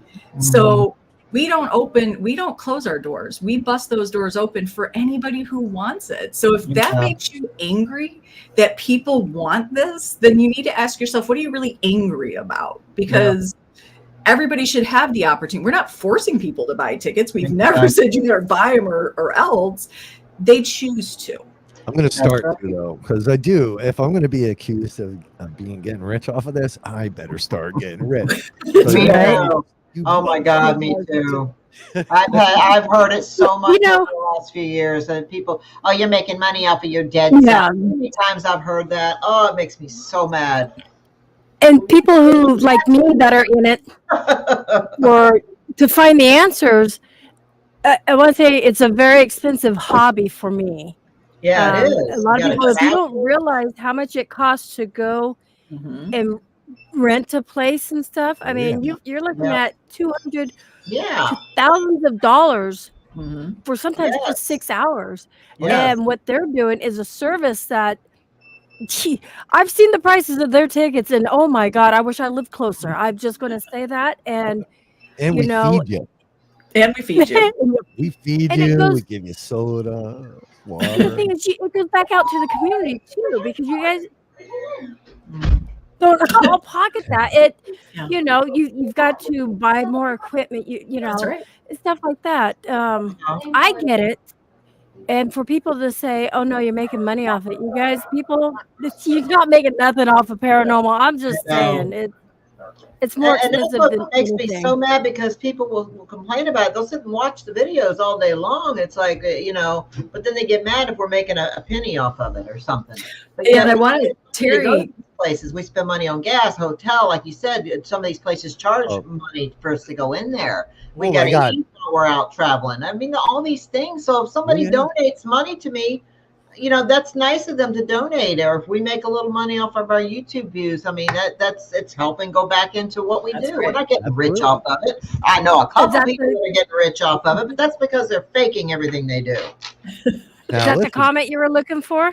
Yeah, I just want to touch on this real quick, Rob. You know, Terry, that's such a great point. So that is something that we do, and we don't charge for that. Like we have our team. I will host the live, and Rob will go out with the crew, and they will pick a location, and we will let the side decide what equipment, what experiment they want to see, where in the location, because like Terry said, like some people can't physically get out, or they just enjoy the visual of it and they don't want to physically be there. So we don't, and just so everybody realizes too, you know, our paranormal podcast program, folks, we don't take a dime from anybody. We don't have the shows paying us. So what we truly are creating here is a network, and we want to build the community up and to help each other. And you know what, life takes money, and as Patty said, when you go to these locations, you're helping restaurants, hotels, gas stations, convenience stores. You know, what are we really complaining about? Like, I'm okay with the complaint. I have no problem if somebody's angry. I think for me, where I want to go is, let's really get down to, what are you really mad about? Yeah. What is the real problem here? Is it because we're doing it and you're not? Yes, Or, and I'm not saying that's what that person was saying. I know. I thought the same thing. No. No, we get beat up. Listen, do you know how much it costs just for a tire on my Lamborghini? Your private jet. Okay. You know how much it costs for a tire on a 2000 diesel truck? Come on. I have a Ford You know how Escape, much no it costs friggin' for a headlights. tank of gas in my Hummer? Yeah, that's right. 2 miles per gallon. That's what I got to get. I got to get to Patty status so I can get a Hummer. Yeah. I don't have a Hummer. I wish I did. I love that. If I Yeah. ever win the lottery, I'm buying a Hummer. I have a Ford Escape. Yeah, so you know, it's a great point. And yeah, Patty, you're right. Like, I think I'm afraid I still haven't done my taxes. I'm scared. But I know last year we spent about 15,000 just on hotels for like people around the country. And now with Sarah picking Airbnbs out for us, a lot cheaper. No, yeah, they're cheaper. You just can't stay in them. We had to flee one not that long ago. Oh no! You don't know where you're going. I know. Well, we know all about that, don't we, Emily? Yeah.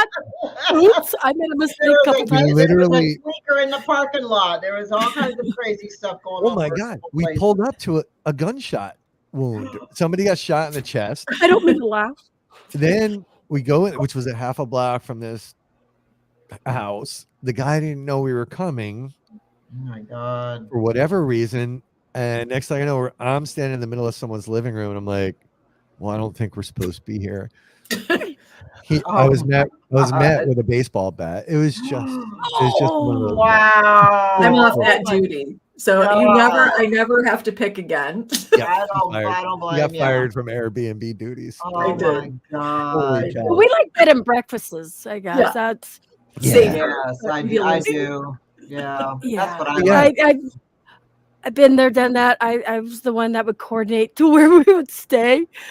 Oh, I made a few mistakes. Oh, sure did. Oh my God. I said, Emmy, there ain't no fucking way. Mistakes in one trip. I sat in the car for the longest time that night. Remember, I sat in the car and I'm freezing to death, and I'm like, I'm not going in this place.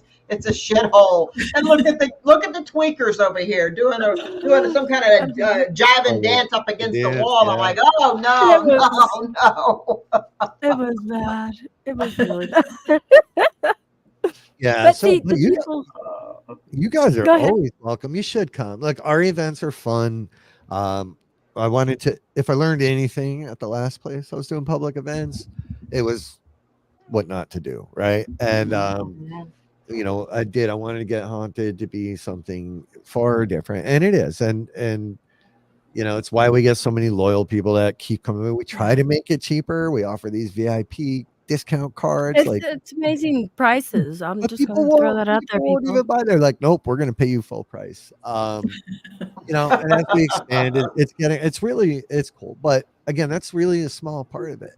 Even though it takes up an awful lot of time, we wanted to see the community come together, and what we're seeing are teams being formed, right? And that's another thing that was part of our charter is we bring in co-hosts, we'll bring in a team, right? So Two Brothers Extreme, we brought in one of the first teams we brought in was a group of deaf women from New England called Silence Paranormal. We can learn from anybody, like we did Estes method with sign language. That was the coolest. Oh my God. And it worked, right? I'm like, this is the coolest thing. I had talked about doing that with somebody. Oh my God. Yeah, you should do it. You should do it. So, we bring them in alongside of us wherever we can. We'll throw them the keys. It's not about us, and we never wanted it to be about us. Sadly, I get put in magazines and things every now and then. It just happens.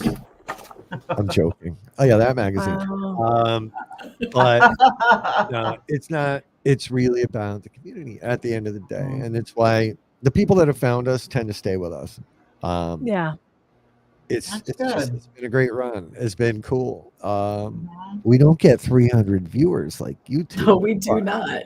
I don't normally get it.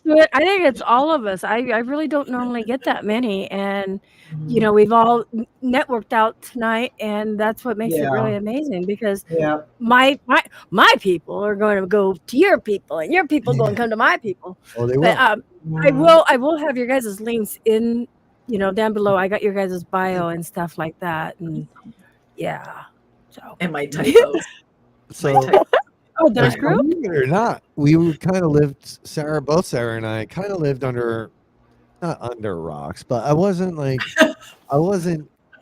big part of the social media side of the paranormal until she took over, right? Because I had like three followers. Sarah literally sent a message one day. She's like, "Hey, you suck at social media. I'm your new social media manager." Well, what's really funny about that really confident email that I sent is that I was no better. I just was like, I'm better than him. I could probably get there.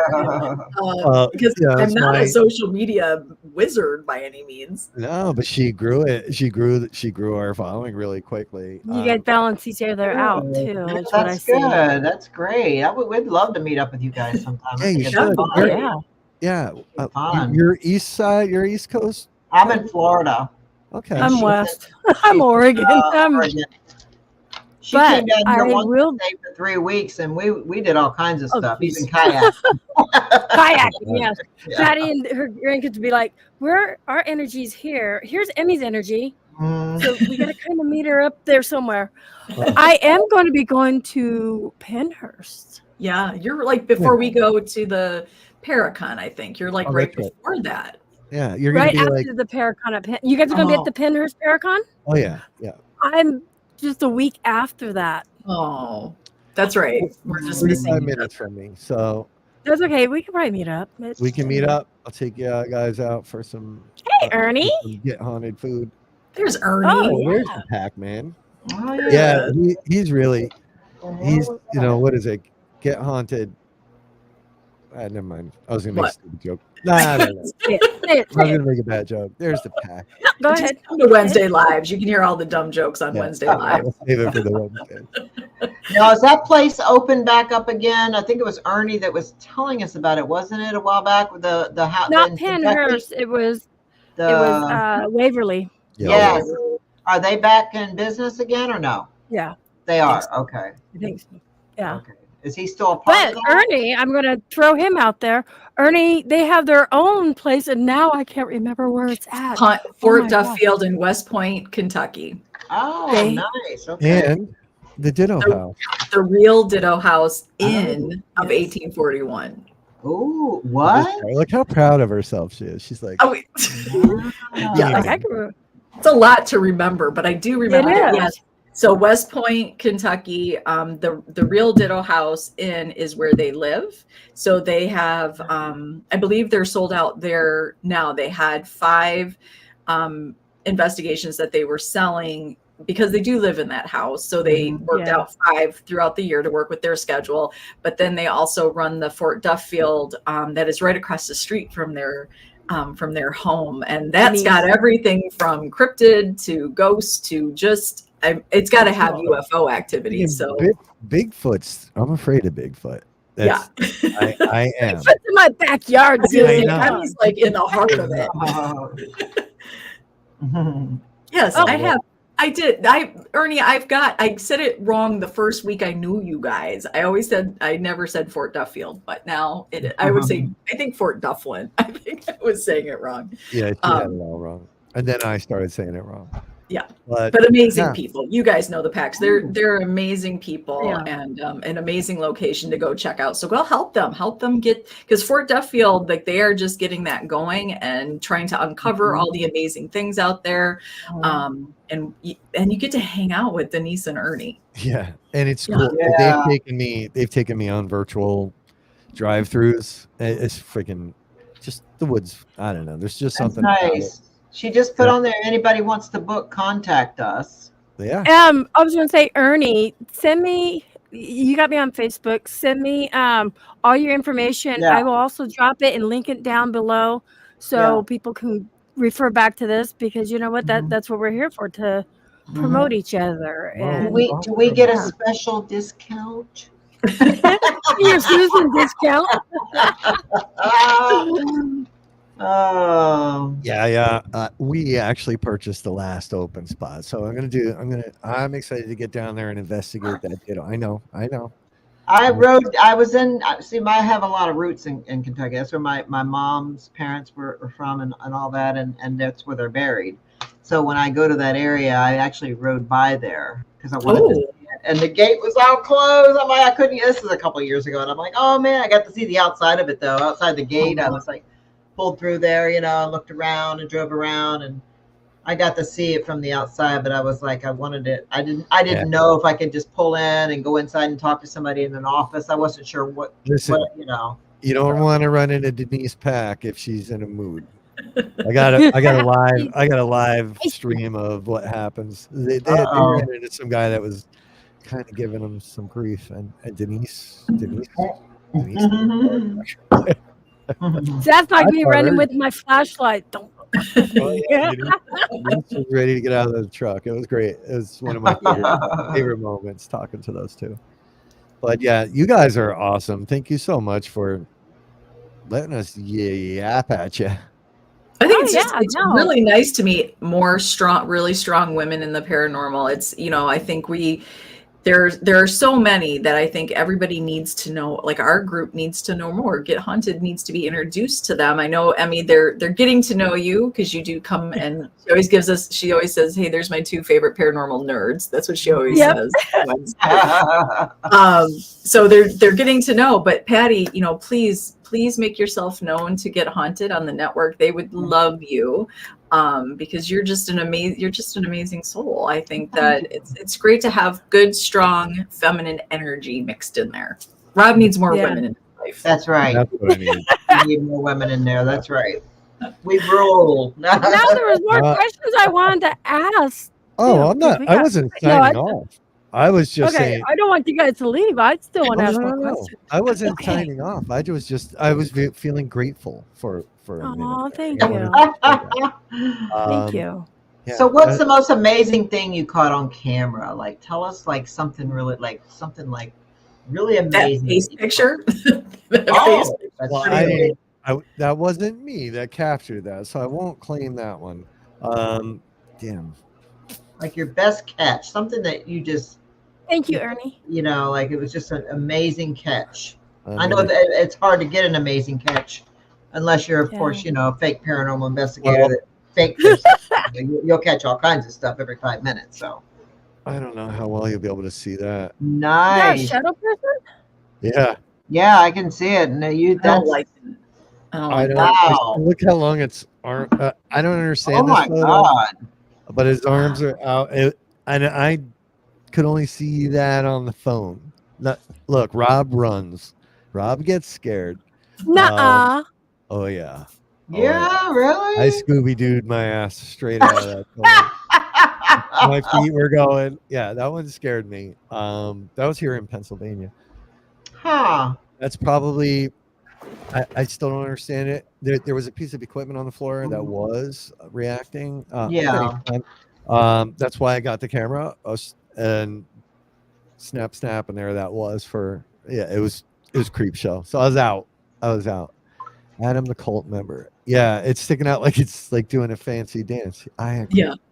You got Ron Yakovitty on the side. I can see Sarah now. Sarah's like, okay, fine, whatever. I'm gonna go in. He definitely. I tend. He goes one way. I usually go towards. I do too. Yeah. Yep. I do too. I think it's a woman thing.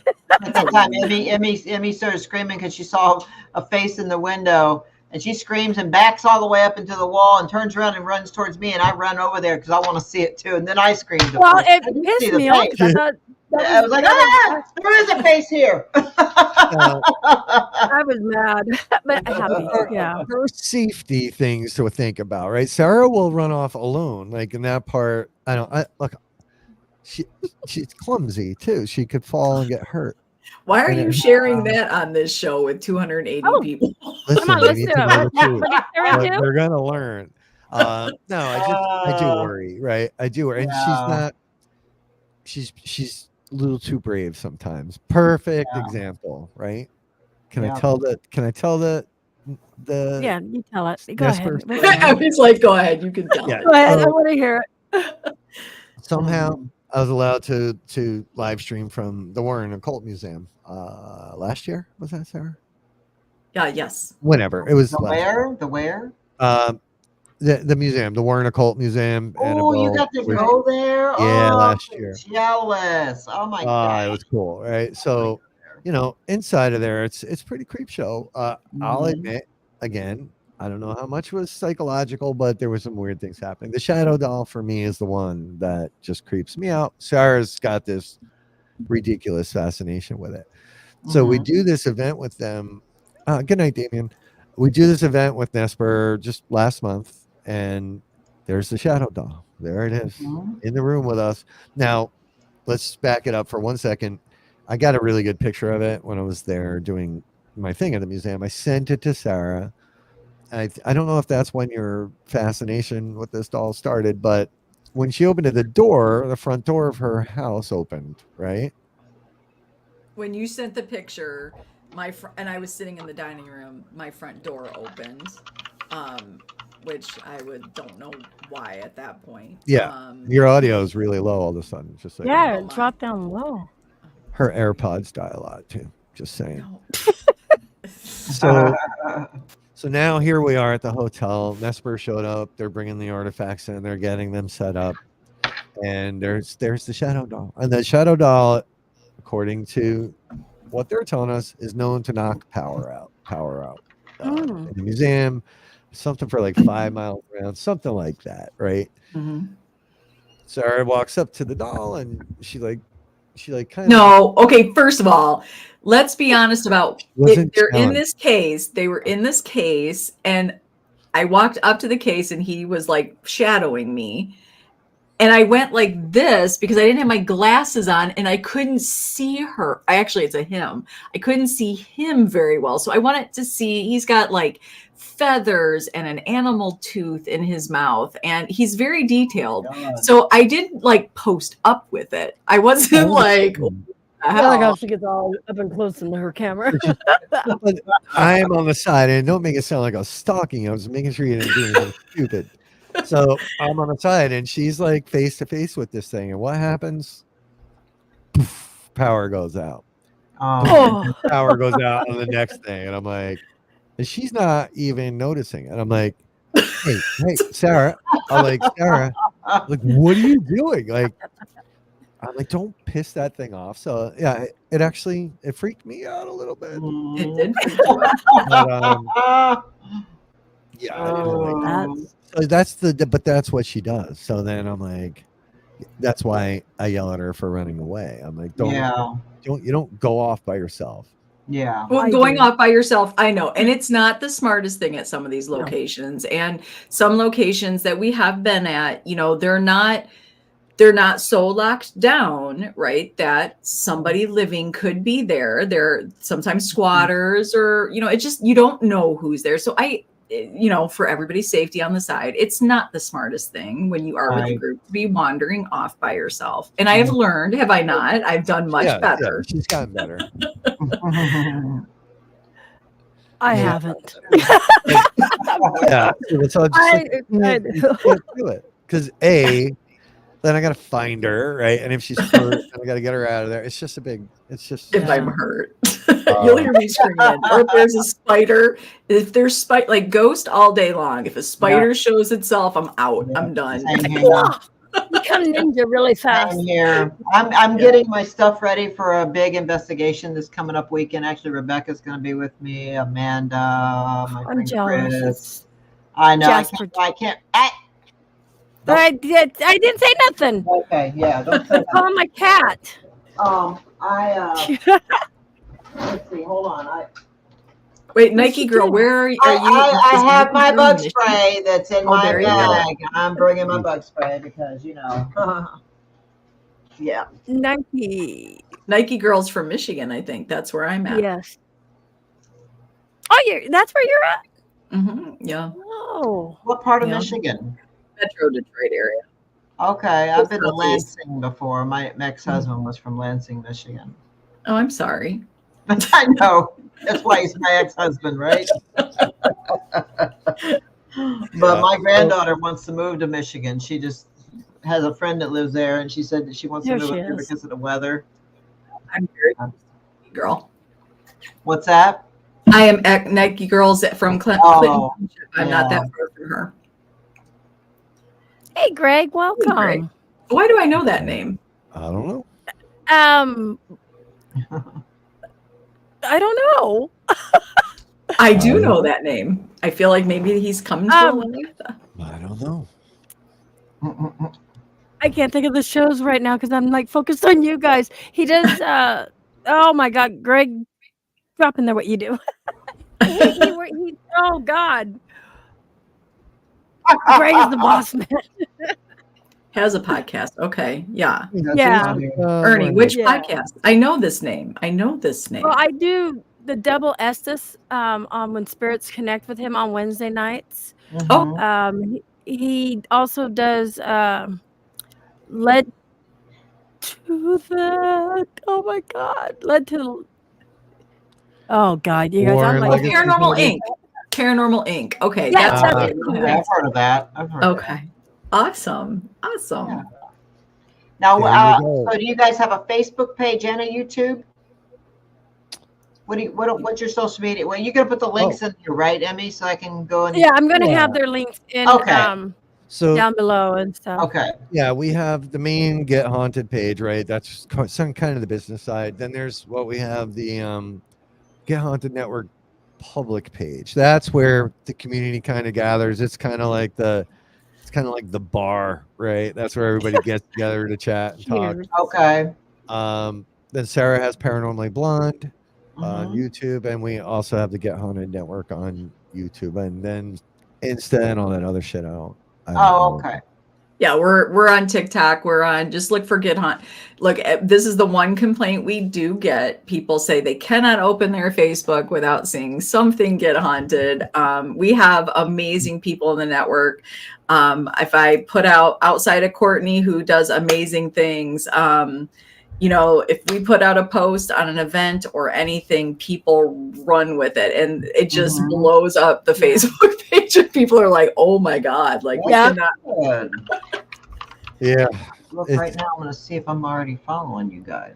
Nike girl, you tell me. I know, you tell me, Nike girl, because this is why I'm just going to tell you.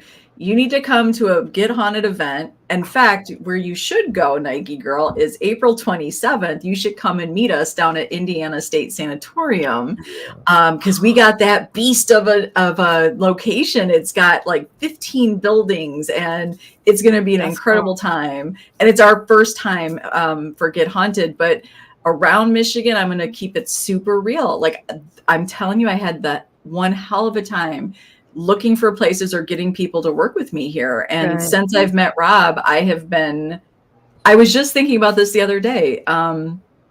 Like the list of locations now that I've been to have been just off the chain because we just go to some of the best places, and unfortunately, they're just not here in Michigan. So come to ISS. Yeah, come to ISS and Spitfire. Yeah, jump on the network. You will find someone. We have people all over the country that are also looking to link up with people. That's cool. It's cool. Okay, it's I'm cool. linking up right now. It's not a Now, see, dating like, site. I'm like a solo person, but I'll go and collab with other people, and it makes it easy for if there's other solo people out there, you know, to collab with and to meet up with, and that way you don't have to go by yourself for anything. It's the truth. And yeah, Adam brings up a good point. Here's what's happening in October 26th, and the PAX will be there, and the SQs, and Josh Purvis had announced he's coming, even though he kind of let the cat out of the bag early. But we're holding it. Look, 2024 is going to be, it's a wackadoodle year already, right? We wanted to do something where it's like, you know what? Let's have a party. Let's all hang out. So we're having a Halloween party alongside Ghosted Magazine. We teamed up. Patty Negri's flying in. She's doing a midnight seance. And we're just going to party. Nice. It's not an investigation. No. You can be friend. You can be foe. You're still allowed to come. New Jersey, Battleship, New Jersey, which is badass in itself and haunted. We have live entertainment. You name it. It's a night to come together and not put all the bullshit aside and come get to meet everybody. Yes, and because Ernie Pack is coming, I'm sure that is going to be. If you're going to be there, you guys bring biscuits for Ernie. Oh, bring biscuit. I remember him saying that about a year ago we were on a podcast together. I remember him saying something about biscuits. Yep. Yeah. Got it. Yeah, and we are firing the 5-inch guns off towards Philadelphia, which makes it even better. Are you really? Oh yeah, How we cool get to is fire that? the 5-inch guns. Kind of how we're going to kick the party off. It's just going to be a crazy night. We have live entertainment, the whole 9 yards. So, Ghosted That sounds Magazine's so fun. turning 1. We're turning 3. So, and it's kind of right near my birthday. So it's all going to be one big ass Halloween party with the paranormal community, for the paranormal community. And by the way, you don't even have to be. Oh my gosh, it's paranormal, horror movie lovers, Halloween lovers, or just simply party lovers. This is like, think like, Curiosity level. I thought like April Bissett said it the best, right? It's like this spooky, sexy. It's kind of got like American Horror Story vibes. It's very or Cirque du Soleil. It's very cool. It's very sexy. It's very fun, and you can wear a costume. No full masks, but you can wear a costume. Right. But it's just to get together and remember that the living part of this is important too. Like let's just chill with the competition shit and let's just hang out. Let's just hang out. Yeah, exactly. That's what it should be. That's going to be badass. We're excited for that. What I like when I meet up other people, when I collab with them, I actually learn other techniques, and then I will try to incorporate into what I'm doing. Sometimes they work, sometimes they don't, but that's the best way because we're constantly learning every single day. Nobody's an expert in the paranormal. No. Amen. It's when you stay teachable. I think, and I don't know how long you guys have been in the paranormal, but right, there's that little bit of the peaks and valleys. And I think that when you first start out, you sort of have a little bit of an arrogance to what you're doing. But what I've learned really is what I did even 15 years ago, what I realized today after all this time and being 52, I don't know shit. And that's what keeps this journey so much more interesting, because if you already figured it out, that's not even like so I always feel like in the spirit realm, when you think you've got that little formula, they switch it up on you. But I think that's what it's supposed to be, right? So after all this time. So it's fun when we do the events, because even somebody new has such a fresh perspective, and they say something and you're like, oh my gosh, that's a perfect question to ask an EVP, right? We get used to saying the same thing over and over. So totally learning every time. Even our methodologies, and even at our events, right? We try to have, if we break it up into rotations, one of them is pretty equipment based, right? One of them will be a bit more spiritual, and then one will be a hybrid, right? For me, like I used to use a lot of equipment. I still have a shit ton of equipment. But I'm so now about the experience, right? And you know what? Here's the truth. I never learned anything from a K2 meter. I never learned anything from a REM pod. I'm just there to try to experience, and I get bigger experiences without the equipment now. They become a distraction. I don't know what happened.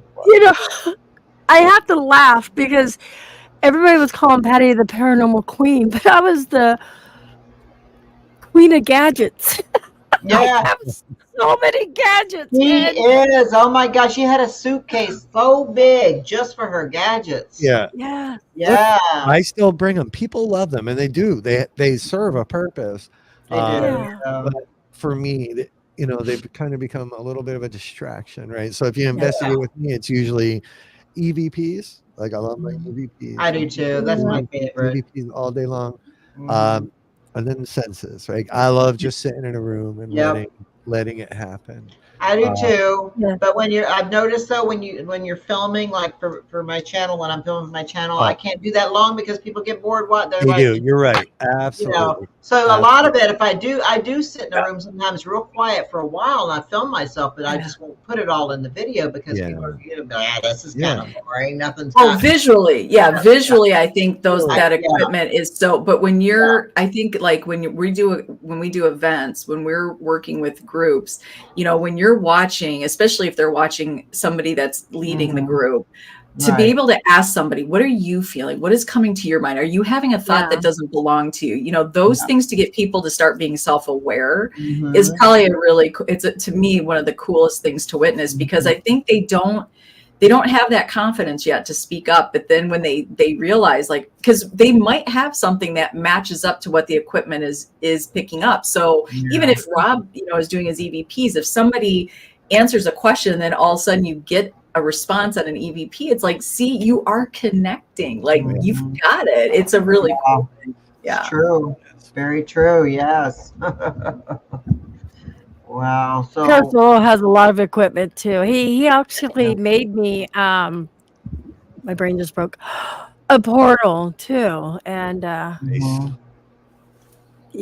nice. So, you know what I want to try to find? I don't know if any of you know where I can get one, but I want one of those boxes that you connect to your spirit box. You know what I mean? Like I guess it's like a portal box that you would actually hook to your PSB7 spirit box to make it have more of an echoey, more of a filtered sound.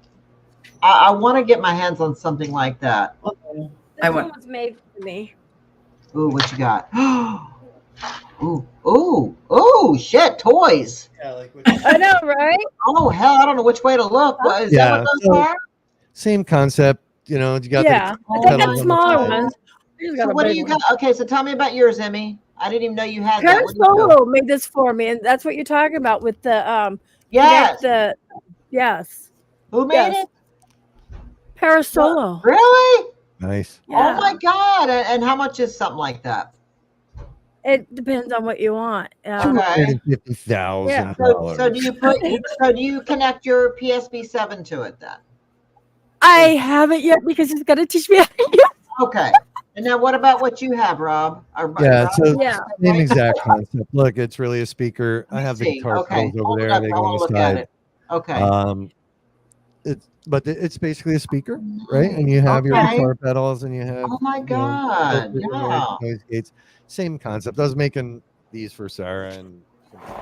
Yeah, and what happened? So it breaks down that static sound, like the static. People complain all the time about the static from the white noise. PSB7, So it cuts that down.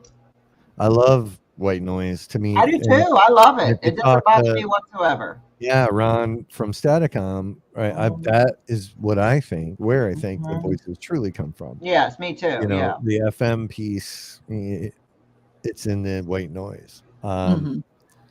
So yeah, that's my thoughts on that. Well, I want to get something like that. So tell Parasolar, or where did you get yours from? Who did you get yours from, Rob? I piece them together off of Okay, eBay gotcha. when I have a free day, which hasn't Gotcha. happened in probably about a Yeah, year. that's far few. Well, my friend James had sent me one a while back, a couple of years back, but I'm having issues with it, and we could never get a hold of the guy that he got it from. He wanted to surprise me with this thing, and it's a great thing, and I've used it a couple times, but it just won't stay running long. Like it's weird. Malfunction with it. Yeah, it's a malfunction, and the guy that he got it from just never responded back to any of us. So yeah. Well, yeah, if you don't watch Ron and Lourdes on Entity Voices Paranormal, like that Stachowicz, it is intriguing, and you should talk to them if you haven't. We had them on Paranormally Blonde, and oh my God, like that conversation and what they are doing with Stachowicz is crazy cool, and it's the next level with EVPs. They're just two incredible people. You will not regret talking to Ron and Lourdes. I'll get those links from you later connect them all down in here and stuff. That would. Stachowicz, a closed loop system, right? So the FM's gone. It's pure white noise. Voices come out of here. It's freaking ridiculous, right? That is awesome. Yeah, that is so awesome. Well. Wow. So there's no potential for it being, even if you sweep magically across 10 radio stations and forms a sentence, this is pure white noise. Gotcha. And they're wicked smart people. Like they are wicked smart. They're wicked smart. Wicked. That's like a East Coast thing. Wicked. It is. Yeah. Okay. There's recall saying wicked ever. I'm gonna copy this, and I can't copy. No, I can't. What is that there? Coffee sounds so good. Gosh. That's their website. Hi, Karen Vickers. How you doing, girl? Yeah, that over here. That's what I've been drinking tonight. I love my coffee. So, Sarah, what's your go-to equipment then? Since we're on the equipment, what do you really like? So I kind of go. I'm like you. I mean, like, believe me. I have all my toys. Plus, there's some over at Rob's place, but I have all my toys here as well. I don't know. I'm sorry. I knew your mind was going to go there. I keep them all over the place. She keeps all around her. But and I love the concept of all the equipment. I really do. And I change.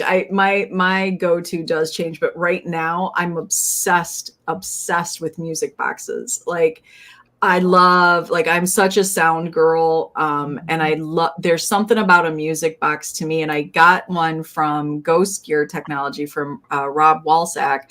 And the one that I have, the Fan Tune, is a radar one. So that one can go through walls, right? If you set it up, you have to be careful about who's in the next room, but it's so, I don't know what it is. And we actually, when we were at the Shanley this last month with Nesper on night number 2, we put a music box out in the hallway from the room we were in, and one of our guests had one. So we had one at one end of the hall and the other one on the other end of the hall.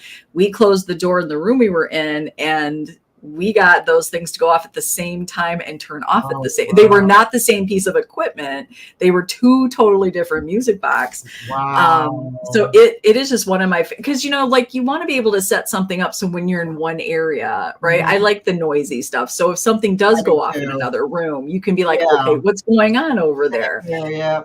So yeah, that's my go-to. Anyway, I like the REM pod a lot too. I like the REM pod. I'd like to get another one. That way I'll have two, like one that I can use over here, one over here, Yeah, Melissa had. So I sell some, right? But we laser engrave them. I can put anything you want on there. I can put your logos on there. I can I put. wonder I if can you're put the your. one that my daughter got hers from. My daughter got one that says Heather's Hauntings on it, and it works way better than mine. I mean, it's so touchy and like we'll go to a place and I just love her REM pod. Yeah. I don't know if she got it from you or somebody else, but she ordered it from someone. She said it was another paranormal investigator. Thank you, Beth, for dropping the link to make it clickable. I appreciate that. Thank you. These Okay. are nice and small. Look at that tiny thing. Oh, okay. Yeah, hers is more. It's a purple. It's purple and it's round. Yeah. And it's almost the same size as the REM pod, but a little bit smaller. But I really like her REM pod. I got to find out who she got it from. But they put her name on her channel. Yeah, get them on there. It's the way to do it. I mean, it's crazy how detailed we can get. With the laser engraving, it's just it never comes off. Cool. Right? It doesn't. Yeah. Wow. I was trying to see if I had anything that, because what I do love, I have a REM pod. He actually put my photo on it. He laser engraved my photo. But it's cool. It is nice because, especially when you're out investigating with a group, everybody's K2 looks the same, right? So you're like, no, that's mine. No, that's mine. Or you put like a piece of tape on it or something. And now I have all my stuff beautifully engraved. So it's like, oh, that's mine. That's my picture. That belongs to me. Yeah. I've got a permanent marker that I've been writing on stuff. Yeah, I engraved mine. Scratching it. Yeah. Yeah. Another question I was going to ask, what are your thoughts on Ouija boards? I have them sitting here. I pick them up at garage sales, right? I have tried them. I'll be honest. I've had zero luck to my knowledge with them. Look at that. He's fallen for us already. So yeah, to me, and we've just had this conversation. To me, a Ouija board is no different than any other piece of equipment that you're reaching out to the other side. So if we're talking about opening doors, well, my personal opinion is anything we do in the paranormal is opening a door possibly. So I don't really give the Ouija board for myself. I respect those that have a healthy respect for them. But I don't look at it any different than a pendulum, a K2, a REM pod, asking questions on an EVP. For me, it's another piece of equipment. I just can only sit there for so long, Yeah. I've had a bad experience as a teenager with one, so I think that's why I've always kind of stayed away from them. Yeah. Because it's a long story, but we had a bad experience. I threw it in the garbage. The next day it was right next to my bed. And I asked my mom, did you put that Ouija board next to my bed? She goes, no, I thought you threw it out. Yeah. It was just me and my mom were the only ones there that particular night. So it just always kind of scared me. And but you're right. What you said is exactly right. But it's just another form of communication, and you can, But I'm curious, Patty, when we because the stories, it's kind of like when Rob talks about being front loaded about locations, we do know so much is said about a Ouija board, their history alone, they've been around for so long. Right. And so, when we're teenagers, let's think about this, right? When we're teenagers and the scary movies and books and all the stuff that we take in, I'm curious if this is just a theory, so don't everybody come at me with this, but is it the intention or the energy that we give it because of those beliefs that have been sort of planted, that now we're using this board that is supposed to be so much more evil than anything else that we use? Because when you look at what the actual history of a Ouija board is compared to what Hollywood says it is, those are two different worlds, right? Two different worlds. But intention is so important in paranormal, right? How we're coming at it. So it could be teenagers, all that angst, all the things that we are taking in, our fear, the unknown. And when we start playing with that, perhaps what we're attracting, because that's going to be the main thing you use as a teenager, right? Because that's what I hear most people say, Patty, is when I was a teenager, I had a bad experience. That's not an uncommon experience. So I'm wondering if taking in that, and that's the piece we're using, what we're calling in, it's unfortunate, right, that now the Ouija board just got a bad name. Exactly. Just a thought. Just a thought. You're right. No, you've got a good point there. You're right. And just like kind of like this, okay? Hollywood gave it a bad name, and you know what that is? What is that? I can't. Oh, yes, I see now. Hollywood gave it a bad Here name. you go, Patty. This is called the Keys of Solomon. Yeah. Okay. And I got it. It was a birthday gift from my friend Julie, but I don't know. I didn't know at the time much about the Keys of Solomon, but I've read about it, and it's supposed to be for protection and for good luck and things like that. So I mean, but Hollywood always gave that symbol a bad name. But I've been doing some research on it, and you know, I'm a researcher. I like to read into things and find out more about it. I don't want to just listen to what everybody else is saying. You know what I mean? Yeah. But I will say this, 4 days after I got this and started wearing it, I took a nasty fall and hurt myself really bad. So my daughter thinks I should get rid of it. She's like, how do you know that thing didn't curse you? Oh, no, don't say that. I did. And I put it away for a while thinking, oh, my God, I wonder if that's it. And I know that wouldn't have been her intention, you know, when she gave it to me. Right. Of course. You know, I don't know. I mean, it could have just been coincidence because I was hanging Christmas decorations and I fell backwards and hurt my leg. I don't mean to laugh, but Patty's a klutz. It was horrible. It was the worst thing. I was screaming and yelling for somebody. Nobody heard me for at least 5 minutes. And I'm crying and I'm screaming and the cats are looking at me. I can't move.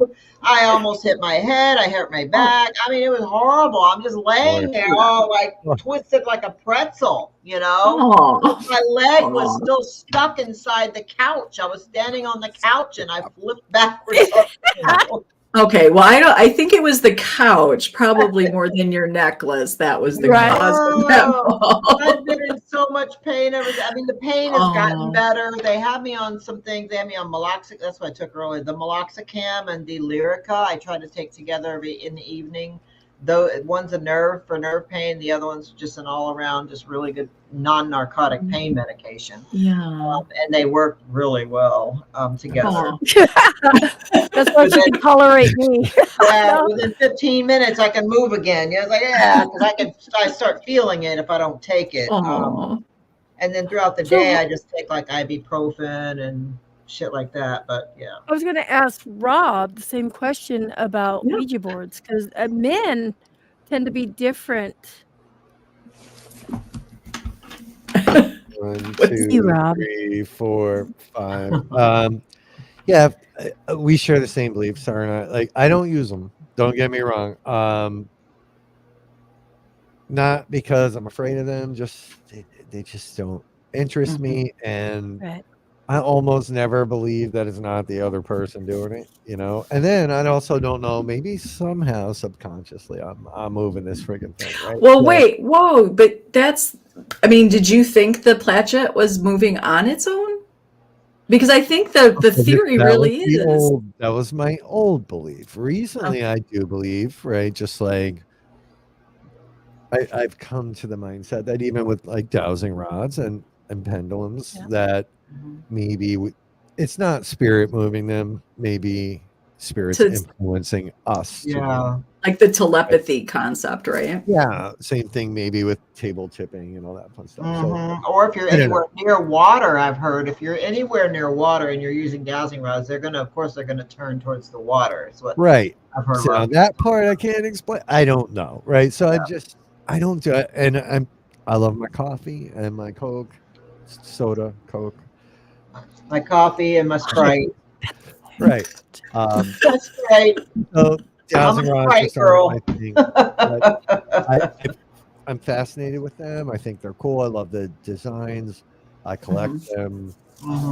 Really old ones over there, but I don't use them. Most locations are like, no thanks. You know, but some are like, whip them out, get it done. Yeah. Whip them out.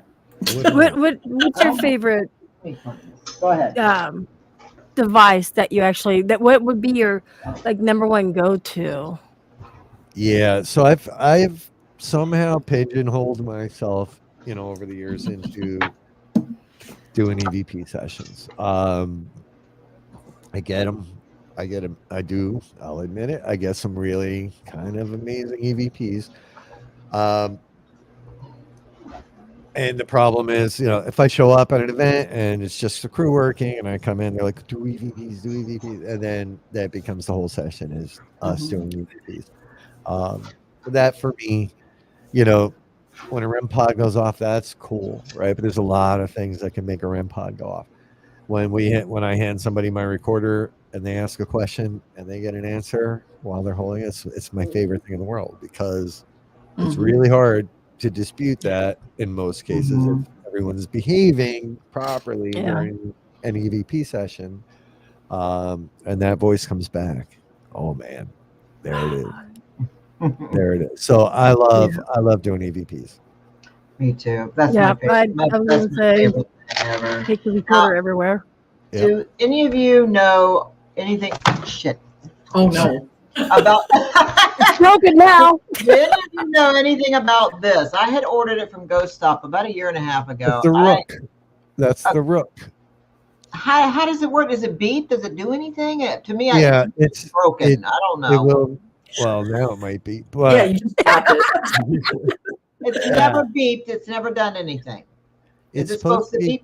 Like a K2, and also, if I'm correct here, if I remember, I have one. Also vibration. So if you turn, I have that.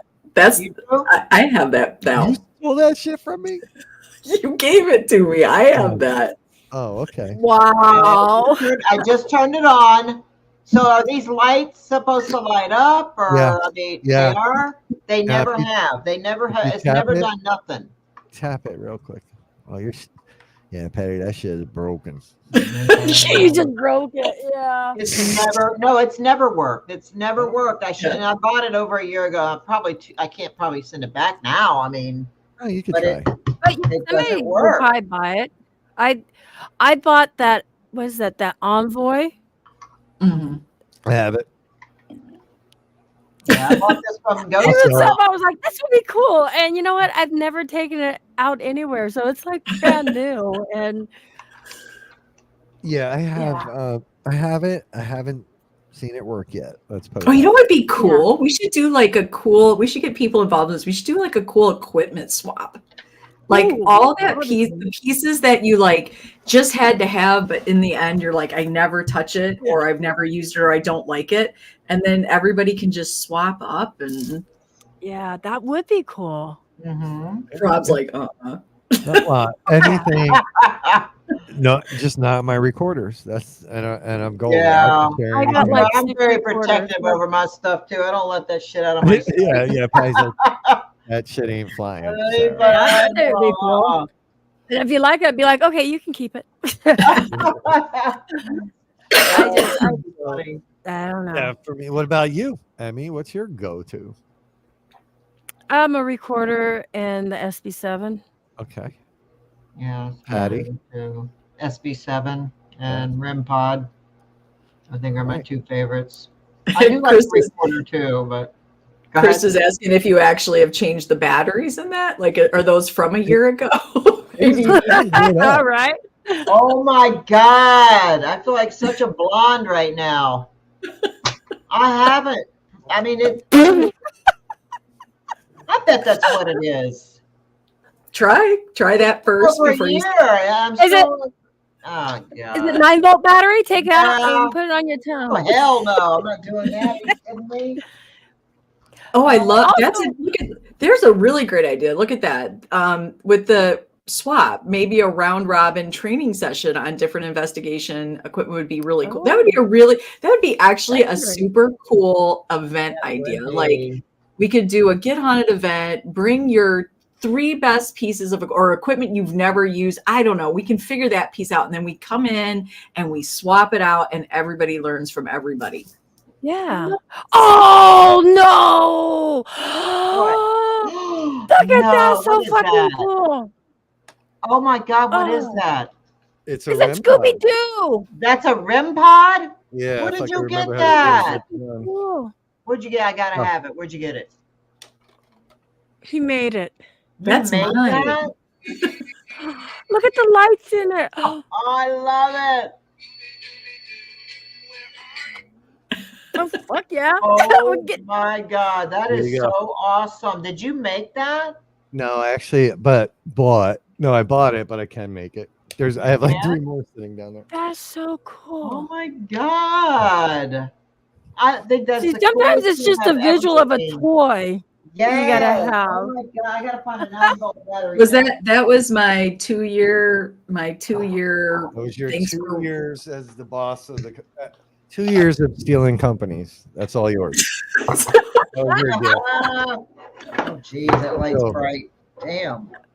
And I got another question. I know that I don't like to know the history of a place I go to. Do you guys like to research it, or do you go and let the spirits tell you the history? And I then you rather go and cold. confirm? I rather go, but I do love when we go in cold, especially at an event, which might not make some people happy at events, but there's always somebody that's a huge history lover, right? It doesn't Yeah. matter. There's always a historian that comes on an event. So I love going in cold and then having them there to help validate things. So I think when you get those personalities together, it's a beautiful combination for sure. What's it doing? Yeah, we get shit for it though. We do, right? Because some people love the history. I just don't. So I let others do it. Yeah, I like the spirits to tell me and stuff, because sometimes, you know, what the spirits are saying, Ooh, it's not. oh, no, it's going. Oh, look at that. Oh, it's Oh, doing you something. needed batteries. That's awesome. I don't know how good this battery is. I'm gonna buy some new ones tomorrow. I need There Hey, you go. put it new on ones. your Put it on tongue, your Patty. tongue. Just do it. No, I'm scared to do that. Are you kidding me? Just do it. I'm gonna buy new ones tomorrow. Actually, I'm gonna go on Amazon tonight and order them. I don't want to buy them anywhere. I'll order some really good Duracells or something because I need them for this weekend, for this coming up next weekend. You know. Yeah. Well, thank you for that idea. But it's There you I go. didn't know how long you guys wanted to keep going. This is I'm having fun. I don't There know. you go. if you guys- wow. Thank you. Whoever said that in the chat, thank you. I Yeah. think it was Krista. Was it Krista? I think it might have been I don't know. I mean, it didn't work back then though, even when I had a new battery in it, unless that's all it's supposed to do. It's just supposed to Yeah. light up. That Facebook user, and I'm sorry because it just comes up Facebook user, so I'm not sure who you are. I don't mean to be disrespectful, but it is interesting. You know, I think going in cold. So I think it depends on what it is you're going for, and this is where I think sometimes we've seen this battle going on social media where they're, you know, oh, you're not Arthur. You know, oh, you're not a real investigator, or you're not doing this right. You know, for me, why I like to investigate now is for my own personal reasons. It's not as much. So I feel, but that shouldn't exclude me from going to historical locations because we don't really know what's showing up there. So if I'm going, I've been to very historically incredibly haunted locations that people have had huge experiences with, and I've gotten absolutely nothing. So, you know, I think that I'm a big believer in, if I'm at a location and I get something, it was meant for me to get and to understand and to experience, right? So I don't know if I think that it goes necessarily against investigating. I guess it depends what you're going for, right? I'm not always there to validate history. I'm there to experience the location. Right. Let them talk and Yeah. And I'll add to that too, right? Because the truth is, could also work the other way around. If we go in front loader, let's take White Hill Mansion, which we do in New Jersey quite often. We're doing it tomorrow. Right? It's a Revolutionary War mansion, right? So we know the history now. We're going in. We know the big stories are about the Revolutionary War, even though the place was open until about the 1970s. Well, now we're going in front loaded, and anybody that goes upstairs and gets a voice on a recorder or gets a REM pod to go off, we're going to naturally try to take that paranormal experience and put it in that Revolutionary War box, because that's the big Yeah, story. that's cool. So, Yeah. you know, how do we know it's not somebody from the 60s or the 70s? We don't. Everybody focuses on the history. So, in a way, knowing the history a little too well can also go against, in my opinion, the fundamentals of what we're doing. Yeah. So there's pros and cons to both sides. No, it's okay. Yeah.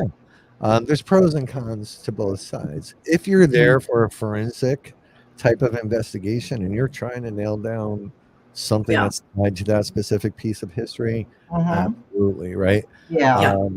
But again, like anything else, and like any of the big debates that are happening right now today in the paranormal community, ain't nobody got the right answer, or nobody's got the proof, right? Yeah. I also think, Rob, sometimes when we talk about, it's interesting. I've heard people say this theory, when you're working in a location, if you get, if you think you have children coming through, a negative spirit will pretend to be a child. Well, we can't just say that it's just like anything could pretend it's being something else. I mean, if something's getting attention and you're using the name Joe Blow because that Joe Blow is attached to that location, whatever energy is coming through could also just be like, hey, I need attention and I'll just go with it, right? We don't know really what's going on. We attach so much of the living aspect. I think sometimes we don't give the other side and that amazing consciousness that's connecting with us. We don't give it as much credit, I think, sometimes. I think we are so focused on the living aspect of what we know and what's been done in the history. I'm not suggesting history isn't important. It absolutely is. But I think what I don't want to see the community do is it's sad to me to see investigators or people curious or people out there exploring, whatever term you want to use, ghost. It just doesn't matter. Call yourself what you want. You owe that to no one. But I think to knock anybody out of the game for what they want to explore in, I think if there's somebody doing those forensic investigations, I think that's amazing and you're doing an amazing job. But if somebody's going in to understand what their mortality is, I think that's just as important. I think all these pieces fit together. And I think we can all be in the field respectfully together. I don't understand this whole, you have to be this and you have to call me that, and call yourself whatever the hell you want. I mean, I like the term experiencer, Rob. I love when you use that term. I think that's where I like to fit in as well now, because I don't owe it to anybody to say I'm an investigator, I'm a ghost hunter. Who cares what I call myself? Exactly. And I don't know why so many people get so butthurt over it. I know what you're saying. Yeah. I've had people come at me and say, well, you're not hot. Did you go to school for it? Did you graduate? Well, there is no school for paranormal investigating. It just comes naturally. Crazy, some of the shit that people say. From day one, I've heard a lot of things. Well, you're just a ghost hunter. You're not a paranormal investigator. Well, I investigate the paranormal, so I think that I'm a paranormal investigator. I mean, what difference does it make? Yeah. Well, is ghost hunter is ghost? I guess I need to know. Like, is ghost hunter now derogatory? Like, I don't know. Like, what the and I mean that's like an honest and again, I'm okay with calling somebody an investigator or researcher. I look it up in the paranormal rule book. The paranormal Bible. Here it is. Yeah, no, ghost hunter is a bad word now. Everybody investigates differently too. I like to go to places and I like to be quiet because I want to try to hear things where a lot of people will not a lot. Some people will walk around and constantly talk to the spirits. I get that, but you may be missing an EVP or something, or something. And so I try to be more quiet. Yeah. I mean, I've learned a lot even working with Patty because I would talk a lot, and then I was like, Patty's like, Emmy, you want to listen, and so I learned that from her too because I thought continuing to talk to them was better. No. Yeah, going in with positive attitude. Try to be real quiet. That way you can actually hear, because you'll miss stuff.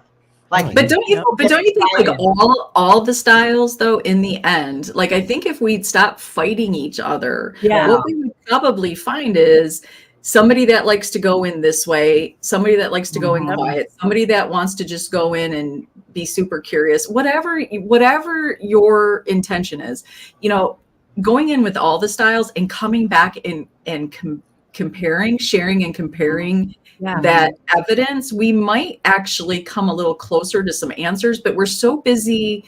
I think this is the Buddhism will come out of me, but I think we're so busy trying to prove the living aspect of it, like what I know. This is what I got and what I know. But how about, why don't we just be the student of what the afterlife is trying to teach us and what they're trying to, it's not like we're demanding them. We can't demand them to do anything. I think truly when you're called to do this, for some of us, when you're called to do this, you hear the call out to your soul of what you should be learning. And so I think if we could just share and compare, we might really understand the broader meaning of what paranormal is, instead of fighting about names and titles and who's real and who's not. Like, who gives a shit? I don't even care about the fakers. If you're faking it, good for you. Like, awesome. I don't care. It doesn't stop me from doing what I'm doing, you know? Yeah. You know, the whole thing, and everybody experiences differently, right? You two, you know, Patty and Emmy, you guys investigate a lot together, right? And you've shared experiences, you've had simultaneous moments where something was going down, right? And was your perception any different between either of you? Like, did one of you experience that experience a little bit differently than the other? I was breaking up, or something was happening there. I didn't hear. It cut out a little bit. Go ahead and say that again. You've done a lot of investigating together, right? Yes. And you've had moments where something happened where you're both in the same room in the same area. Yeah. And was your perception of that any different in any of those cases? Like, did you see something and you hear something, or the other way around, or was your interpretation any different? Like, you both saw something, but you saw it differently. I believe so, but I'm trying to think of what it was. It had to have had. I think it has happened. Trying to think of when and where. No, I think pretty much. Right. I was going to say, actually, Patty and I pretty much are in tune, and we actually hear the same things.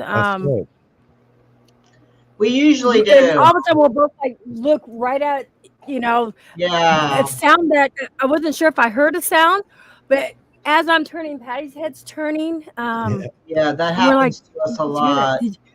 Like at the we call it the shadow cemetery because we see shadows there, but like the time you said there was a Bigfoot there, and at first I'd be like, how do you know this, you know? And you said because I smell it and I heard it, and you could hear like the different sounds. I didn't particularly hear that sound, but you did, so maybe that's kind of like what she's talking about. You heard like the sounds of what Bigfoot would make and the different signs of a Bigfoot around, but I didn't really notice it. But you did. So that's the only thing I can really think of. We're usually in tune with each other. Yeah, I guess my point there was, right, sometimes two people can be having something happen and just experience it so differently, right? And part of that is due to, you know, how we kind of paranormal together and what's being shown to us by the universe. I know what you mean.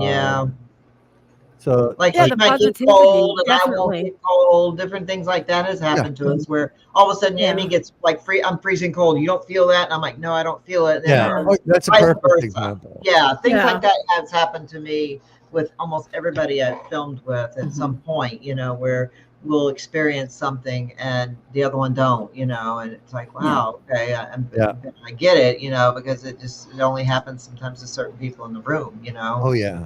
Look, you know. So how about, go ahead. I was going to say with you guys, do you notice when you investigate with other people, don't you? Mm-hmm. Okay. Oh yeah. So do you feel the chemistry when you two are investigating together is more and you get more, because you go in with the positive vibes and, you know. Yeah. 1,000%. So, it's one of the challenges with doing public events, right? Because you don't get to pick who shows up, and some group, sometimes people show up, and look, the truth is, a lot of times it's the wives are into it, and the husband's there like this. Yeah. He doesn't want to be there, right? So you have to find a way to kind of coax it out of him. There's just cool little tricks you can do there, but it's those groups, right, where there's one or two that are they just don't want to be there. That's when that session's slow. It's just how it works, right? So I try to do something to separate them from the group. I'll be like, hey, why don't you come down here? We'll put headphones on them, isolate them for a little while, let that other part of the group. But yeah, listen, chemistry, the vibe, all of that is a big part of it, huge part of, and it's why we try to have fun. I've noticed even laughter, right? Laughter can pump up the activity. Good jokes. There you go. There you go. Yeah. I mean, Sarah got around when they're alive. What's that? Sarah got Spitfire, and Spitfire. Sarah's not saying that fakers are okay.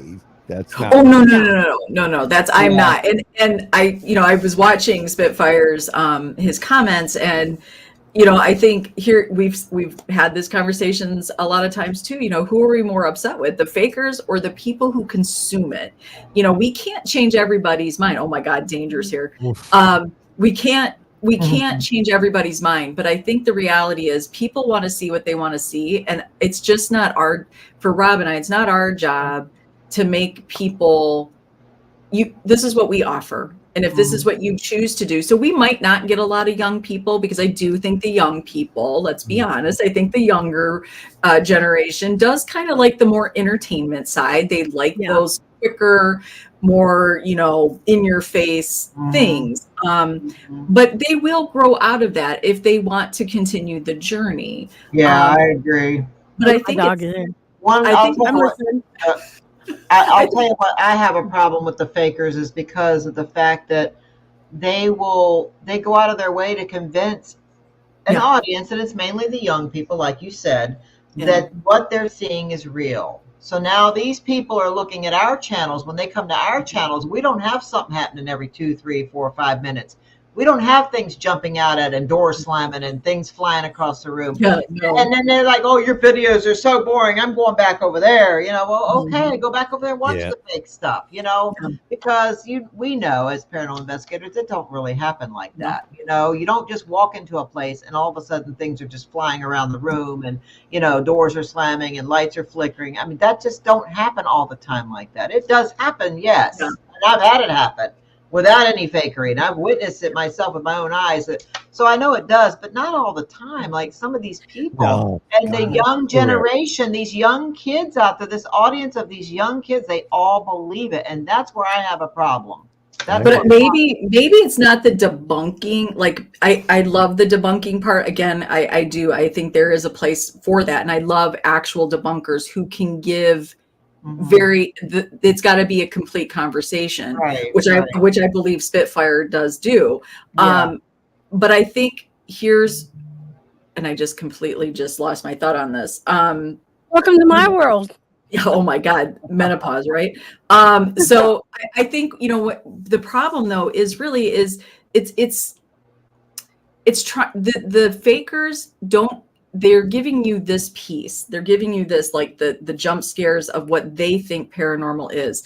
And I think when you really talk to an investigator, and especially for how we present it, it's understanding the complete experience in the paranormal. And it isn't a 15-minute video or a TikTok or, and again, go out and do your thing. I'm not trying to piss anybody off, but I think what it is, and it's what you said, Patty, there are times that you're going to go and I have paid for investigations where you've sat all night and you've gotten zero, but you know what I did get out of it? It was good conversation. It was learning something. It was looking at a new location, a new area of the United States that we traveled to, and we learned some more history. There's so much more to it. And I do think that that's where the fakers are shortchanging those that are consuming it. They're not getting the entirety of what paranormal is.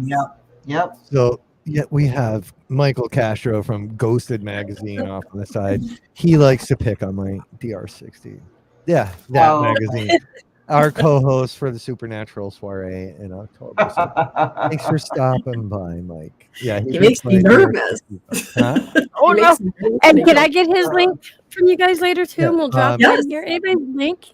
Give me and we will. ghostedmagazine.com. Mike, I can't remember that. I can't remember what I ate 5 minutes ago. throw your You're gonna take it out for me. It is. So get back to, yeah, we'll end this here. We'll make it a 3-hour show. I'm not complaining. I just had no idea. I was like, dang. Well, you know, I didn't either. when you're talking about stuff you love, and Yeah. oh, thank you. You really lose track of time, and you forget how long we've been in this call. But it's like I'm learning a lot of new stuff from you guys.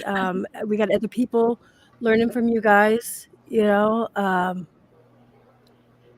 it's just amazing when we come together on this. I'm like I've learned reading. so much from your side. Your side is amazing. Everybody over there, like, I love everybody's contribution, and it's one thing it's about the conversation, and we're not, this is where we need to really. We hope that Get Haunted is one of those places where people understand. There's Buddy Thayer. He's one of our new shows. Hey, buddy. Ghost and the Goat. The Ghost and the Goat. He's on. It's funny because sometimes an investigation, right, especially on a quiet night, will end up turning into this, right, where we'll just all go sit in the parlor and talk, like what got this, what that, we go and we look for the dead, but every now and then, well, let's share all of our secrets.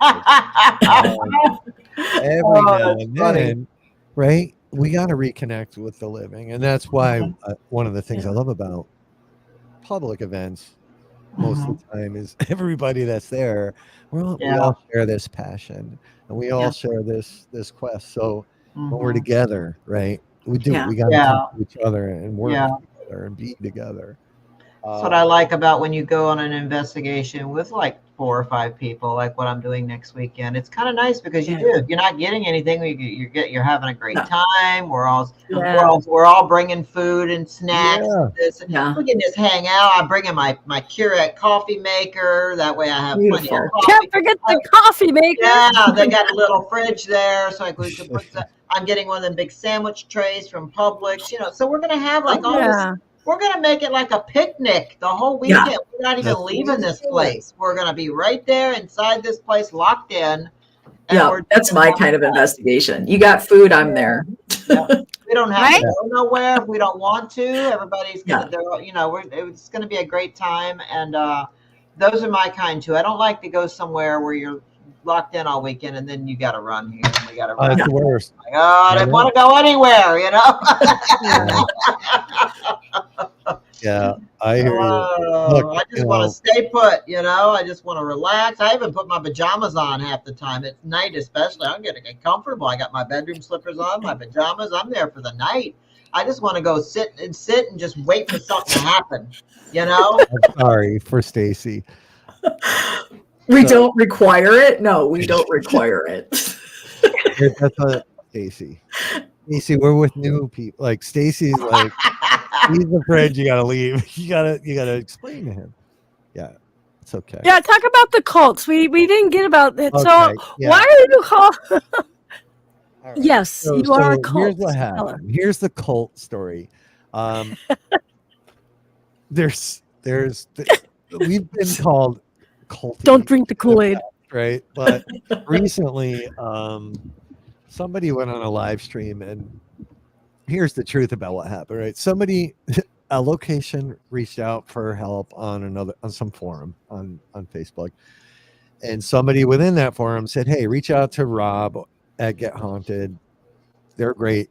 They'll help you out." Mm-hmm. It's literally 8 miles down the road from me, so. Someone sent me that, and I'm like, oh, that's nice. So I go to get it, and it's a group. I go to see the post, and all of a sudden I'm like, blocked and banned and whatever. And that comment's deleted. So I'm like, that's stupid, right? It's another team. So they wanted this location. So I'm like, okay, it's right here. So I went over there for lunch. I talked to them, and I said, and they'll tell you themselves. I said, look, a lot of people are going to reach out to you. They're in jeopardy of having the door shut down. So they're like, well, how much would you charge us to come in here and investigate? I'm like, nothing. We're not doing that. I'm like, better yet, let's turn it into a paranormal night where you guys make and keep all the money, and we'll do 2 little ghost hunts, whatever. And they're like, are you serious? I'm like, yeah. So they're like, we love you. Thank you. So what we offered them was a way to help keep the doors open. What everybody else wanted was to come in and film a video and get out and see you later. Thanks for the time. So they got upset with that. And I did tell that location, explore all your opportunities. And like, no, we really like you. So like, okay, thanks. And that now I eat dinner there every now and then. But they got pissed off that they chose us instead of them. That's what happened. So they went on a live stream and called us a cult. Oh, man. I think what they said was, has anybody had any run-ins with the cult get haunted? Like they wanted to That's what they did. They were trying to jam us up. So I thought You ran with it. You make a negative out of a positive. We created the cult here. Yeah. Adam won't say what he had to. So we created the cult shirts, and your Kool-Aid is on the way, Emmy, along with some other little goodies that I threw in the bag for you. Thank you. I appreciate that. I just wanted the Kool-Aid. Did you sign the Kool-Aid? Kool-Aid. Oh, Did you sign anything for me? Sign it. I wanted your guys' autograph. Yes. Remember, she wanted you to autograph her Kool-Aid. Oh no, that's in a different. Yeah, I did that, but that's in a different package. Yeah, the package is on the way, right? The second one. Like, but you need Sarah's signature, so that I shipped it to her. so okay. We got you. So that's how the cult was born, right? So we created a little cult certificates, made the shirts, and the next day it was insanity. Like as far as the UK, people are like, I need a shirt. Will you ship to the shirt? So we sold so many of these shirts. So thank you, haters, for making my car payment. Love that. So yes, feel our free biggest to, fans. Yeah, Fans. But we're certainly not making fun of any cult victims. No. Right. There are serious situations, but I think the ridiculousness and what we see going on social media is, if you can look at Get Haunted, which is truly about the people. We created the space. Rob and I created the space. We keep it clean and tidy. It is everybody on the side that comes in and works in that network. It is all them. They put the hard work in. They do the collabs. They make, they offer their services. They are in there sharing, being the good in the community. They're the network. And so if people want to call that a cult because people found a space that they can be who they are, like that to me is such a slam on the community that we have. People can come and go. Our podcast program, we tell people, if you don't feel there's a value or benefit, please, no judgment. We want you to succeed. And we know that you might have to go try a couple different networks before you land on the one that's right for you. We do not bash the shit out of you if you decide Get Haunted isn't for you. It's okay. You won't know until you try. Right. So everybody's got to get over this. I know. I agree. There's a lot of hate spreading around this community. It's ridiculous. Yeah. We're like, oh yeah, we all know. She's got a lot of good points. She really does. I mean, she's got a lot of good points.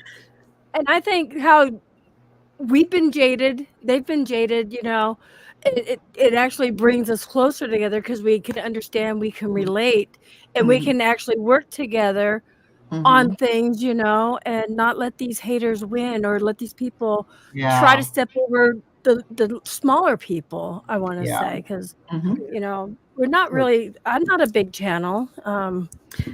It can happen and I think this is what, Emmy, I think when we started talking to you and you shared your story, and now to hear Patty's story before the show, I think what the biggest takeaway to me is, because who was I before I joined Get Haunted? The reality is, everybody on the side, it could be you next. This is not reserved. The hate and the things that people do, if it's not you now, it could be you later. And I don't mean that to sound scary, other than this is what happens when you put yourself out there. And I have been saying those that can do and those that can't or won't just sit and criticize. So you can either work hard at your craft. And that is what Rob and I have chosen to do every day for the last 2.5 years. We work hard at this. And if something doesn't work, we try to, evolve and try something new. We don't have time to sit here for hate campaigns and destroy people's lives. So, if you want to do what we're doing, then get off your asses and do it and stop criticizing. Or how about this? Go do your own thing, because we'll leave you alone. We'll respect your space, respect ours. That's right. Exactly. We're out of high school. We're out of junior high. I mean, come on, people. Say it louder. Say it louder for the people in the back can hear you. Hello, people. Listen, we're not in high school anymore. Come on. Listen up, bitches. And I think that's why like-minded people actually do tend to stick together more, because we understand, and we're not going to sit there and call each other names and, but don't do shady shit out there, people. That's all I got to say. Just don't do shady shit. That pisses me off. And karma comes back to get you too when you do. It does. Yes, it does. Yeah. Screw the haters. Yeah. What else I want to ask you guys? We'll finish it up in like 6 minutes. But definitely, you guys, if I asked you guys to be on the show again, would you? Absolutely. Yeah. Love for you guys. I mean, we can go on. It's just I love hearing other people's stories. Your story earlier, Rob, was so touching, and thank you so much for sharing that. And I could see in your face it was hard. There's still a lot of emotions there, but your story is going to help somebody else, and maybe with you sharing your story out there like this, it's going to help you heal. Yeah. And then you'll be able to open up. Yeah, I used to not be able to even tell it without crying, right? And hopefully Mike's not watching. He makes fun of me if I get... No way, Mike.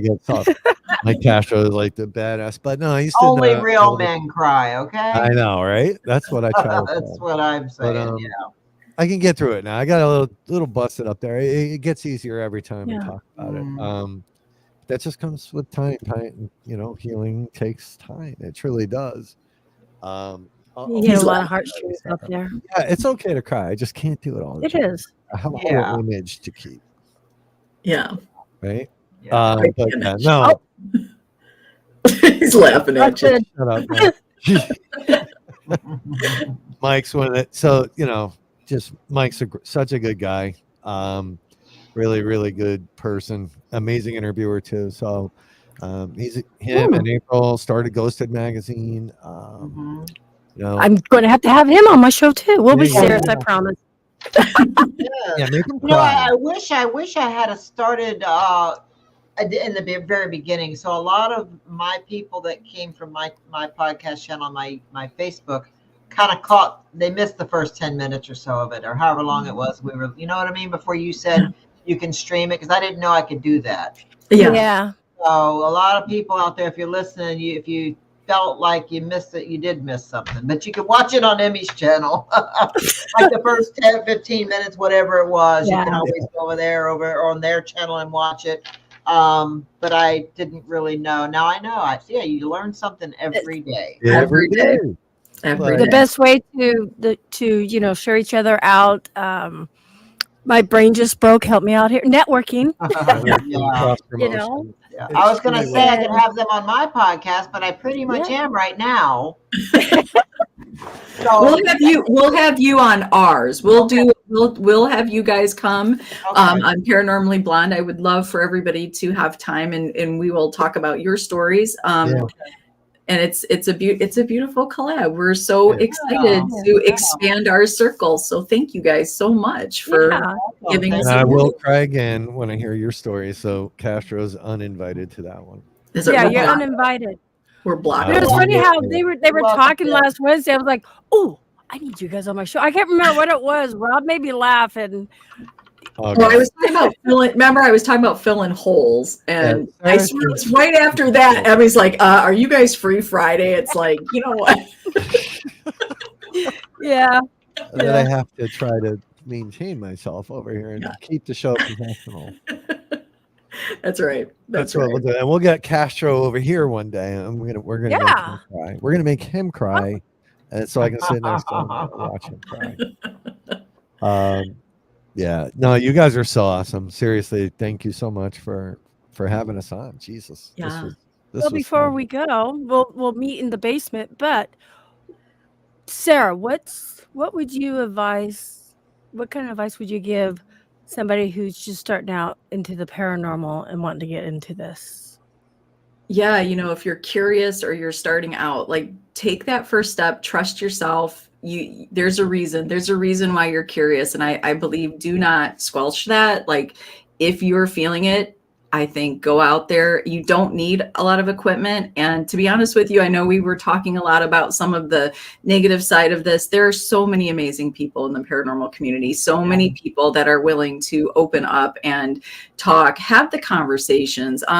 Sometimes that's all you need to do is start a conversation to find those other people that are just like you, that are curious or wanting to start out. So I think it should start with a talk. Just start talking, be open, make it normal, make paranormal normal. It's normal. It's part of being human. And, I think forget about the scary part of it. Think about the connections, it's universe, it's us. Yeah. So go out and explore yourself. That's right. Yeah, I agree. And but watch your circle, watch who you bring in. Be very careful with people. But at the same time, I agree with everything you said, but just from my experience, just be careful. Just be careful of the people, be careful. Just be guarded. There's actually a question right there for, just an idea about a documentary film for Rob and Sarah's business and friendship journey. We can produce it. I actually started one a while back that kind of died off. I think it does need to be documented. I was going to say, maybe that wasn't the time. And yeah, it wasn't. And I think that time's soon. It's the story in itself. Like, if I showed you guys the numbers are insane. When we show this at the lecture, people are like, no, the numbers, it's weird. I didn't start keeping track of it until, I don't know, 6, 7, 8, not that, maybe 4 months in. Then all of a sudden I'm starting to see the correlations because I was putting all the dates together, and I'm like, oh, this is weird. This is really, and then with the day I finally got Sarah to admit that she helped, because she don't really want to talk about it. She has imposter syndrome. We did the show and ended it, and it landed on 2 hours and 22 minutes exactly. Wow. We didn't pull in that shit, none of that. It just was there. So the twos were there again. It's hilarious. Almost. You have to go with the numbers. Yeah, definitely. You just gotta follow them. So it's true. A lot of times I'll be editing a video and I'll see it right around the 111 mark, and I'm like, I gotta stop right here. 111. I gotta make this right here. 1 hour and 11 minutes. I was going to ask you, Rob, the same question. What kind of advice would you give to somebody that's upcoming, new, curious? Again, it's everything y'all said, right? Go with where your heart takes you. Find yourself a best friend to do it with, and don't let anybody ever tell you that you're wrong, or that you can't do it, or that you shouldn't do it. I agree. There are people that will discourage it, and they don't want to see you move in a different direction. So just follow your instincts. What was that? With some comedy. Yes, exactly. Yeah. I clicked that too fast. Yeah. And I think that's what makes good shows too, is, you're just not serious. And that's how you draw on the people. I mean, this show went all kinds of directions, but I know we made people laugh out there. we made people cry, Yeah. you know, and I think that's what makes Yeah. a good mesh. I guess that's the word I always use, a mesh. Mhm. You know, you guys know what I mean. And You gave them a Well, human experience. It was the whole human experience. Yes. Right? I'll Yeah. add this last piece, right? Mhm. Listen to every story. Don't run with one-sided stories. Never do it. Yeah, Good or don't. bad. Good or If bad. you didn't hear it from the horse's mouth, don't listen to the ass that said it. There you go. Exactly. That's a shirt. There's a shirt. Right? That's true. Yep. I need to design a shirt like that because it's true. You didn't hear it from the horse's mouth, don't listen to the ass that says it. Yeah. Always three God. sides to every story. Yeah. Always. His, hers, and what you decipher between Right. Yeah. both. And Exactly. Yeah, Yeah. that's it. And just Yep. fun. And then your vibe will attract. And when that's the other thing we're saying, Mhm. your vibe will attract your tribe. It will It happen. will. Yeah, it will. You know, one time there was something I was going to tell you real quick. There was this forgot where I was, but I got to talking to this lady, and it just kind of blew my mind because we were talking to. I don't even where I was. Anyway, when I said, she asked me what do I do, and I said I'm a paranormal investigator. She goes, what's that? I said paranormal investigator. She goes, what's a paranormal investigator? I said, like a ghost hunter. Oh, why would you want to do something like that? And I'm like, I gotta go now. Bye. It was nice talking to you. I'm like, I'm not even going to have this conversation. No, I did. I ended up having to walk away from this person. I don't even know where. I think it was at a salon or I don't know, somewhere. Somewhere. But I just thought that was weird. What is that? What is that? Yeah. The first person that ever said that to me, I'm like, what do you mean? What is that? You've never heard? you live under a rock? Like you've never heard of a paranormal? What? You don't know what paranormal is? No, I don't. What is it? I'm like, oh my god! Asses only speak in wispy whispers. Yeah. Yeah. So we already asked. You guys will come back. Yes. You guys want to come back tomorrow? No, I'm joking. We'll be back up for breakfast. We'll be back for breakfast. Yeah, there we go. Well, Oh, tea. breakfast in the paranormal community. Oh no! There we go. And You know, I'm going to have you links.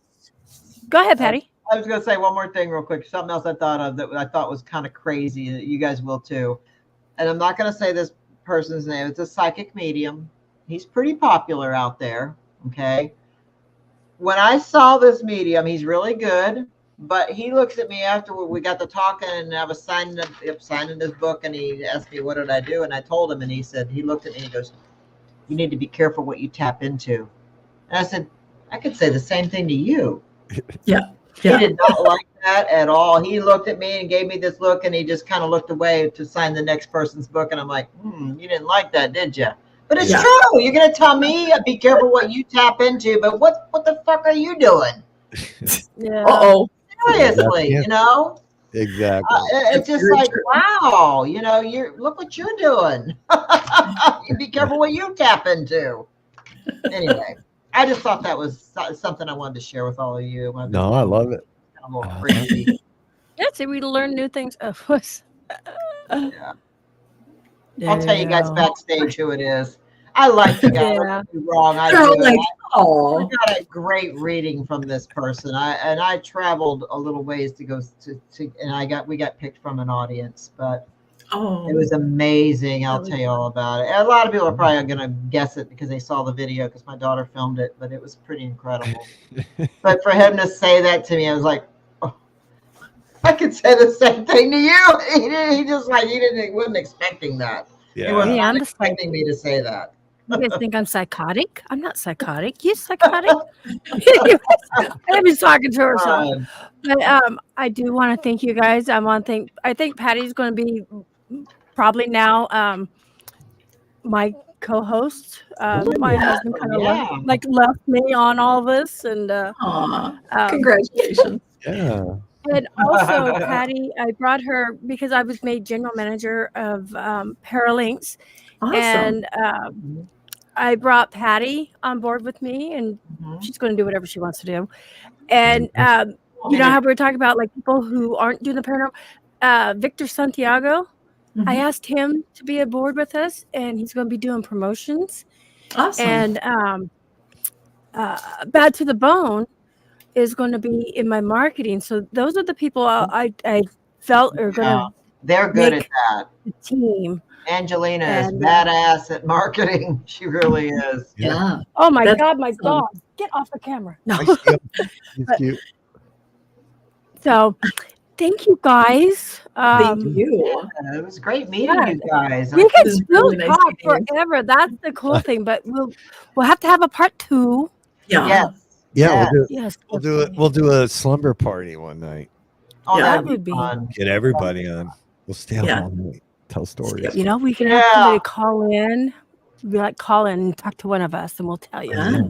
Love I mean, that. we could come. We could do late night things out because I think, honestly, from what everybody was saying and people, we had a chemistry here. Yeah. And considering Patty just met Yeah. them, and I think that's Yeah. pretty cool. We I love did. it. A Total meeting of chemistry. the minds. Yeah. But you know, we could do like a like he said, like a little slumber party thing. And what we could do is we could one at a time invite somebody up to share a ghost story with us, and then kick them out. You know, because people will try to stay. Kick 'em Yeah, Outta no, I've here. done it before. I'm Yeah. just saying. I don't mean to sound mean, guys, but I've done that Fuck outta years here. ago. I did this kind of stuff, and people don't want to leave. Now they're there, and Yeah. it's like, okay, you got to go now. I got the next one, and then they just, you know, so it's like you give them like 5 minutes. Give you 5 minutes, and then that way you're not there all night with this, you know, hearing all this I love crazy. that. So I Let's just do think let's do it. We'll invite them up and just let them know right up front. You I got think it'd be 5 cool. minutes, and we'll put a little timer there. 5 minutes. Okay, your 5 minutes is up. Bye. But let them share a story. You know, it doesn't take Yeah. people can Yeah. share a story in 5 minutes. We can keep talking. Look, Patty just goes and goes. I would know. go and go. I'm full of ideas. Okay, I've You already guys have done a lot of YouTube this stuff. channels. I do. Here, I think you can see it over here. Let me put mine in here. And then Patty, type yours. Oh, you can't. I have to type it in. YouTube.com/. What are we doing? There's my channel. Yeah, you Oh. can type yours in there. It Oh. should come across. Yeah. Hello. Let's see. It'll go to that's Is my that- podcast channel, my G Team channel. Well, they can't click on it on the Facebook side. Oh, okay. What's the Let G? me go get Yeah, her can you do channel. it? Okay. Holy, yeah. Yeah, that's We my know about the elderly, right? I didn't say that out loud, did I? Shut up. Shut up, Abby. All right. Wow. Rude. Okay, here we go. Gonna And here's hobble off with my Patty's. cane in a minute. No, just And a kidding. lot of you people, I know you came over. Let me get haunteds out there too. Yeah, thank you. Yeah. Yeah, come on over. We're trying to grow, so especially Paranormally Blonde. Sarah's worked hard. Oh, I'll get hers out there too. I don't Yeah, even think I'm 'cause- following her. We got it. She just needs to get a little bit more. Yeah. We're getting there. It's been 3 years. I'm just at 700 after 3 years. But it's all good because everybody that comes over, they're amazing supporters. And that's the important part. I'd subscribed rather to you a have. while ago too. I subscribed to your YouTube and I followed you on your Facebook channels. Thank you. Thank you. Paranormally Blonde. Yeah. Yeah. Paranormally. You know, I'd rather have the quality of people and not the quantity. Yeah. I'd rather have, 2 amazing best friends than, 5,000 people that Yeah. are fake. My dog is under my feet again. And she turns my chair. And yours has the B, right? Oh, I'm not following you. Oh, snap. There you go.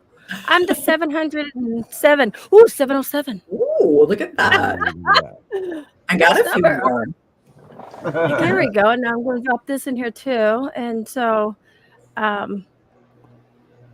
you guys definitely follow everybody over here. Find, how everybody investigates differently. Their shows are amazing too. They're pretty funny. Oops, stupid phone to me. That's okay, Karen.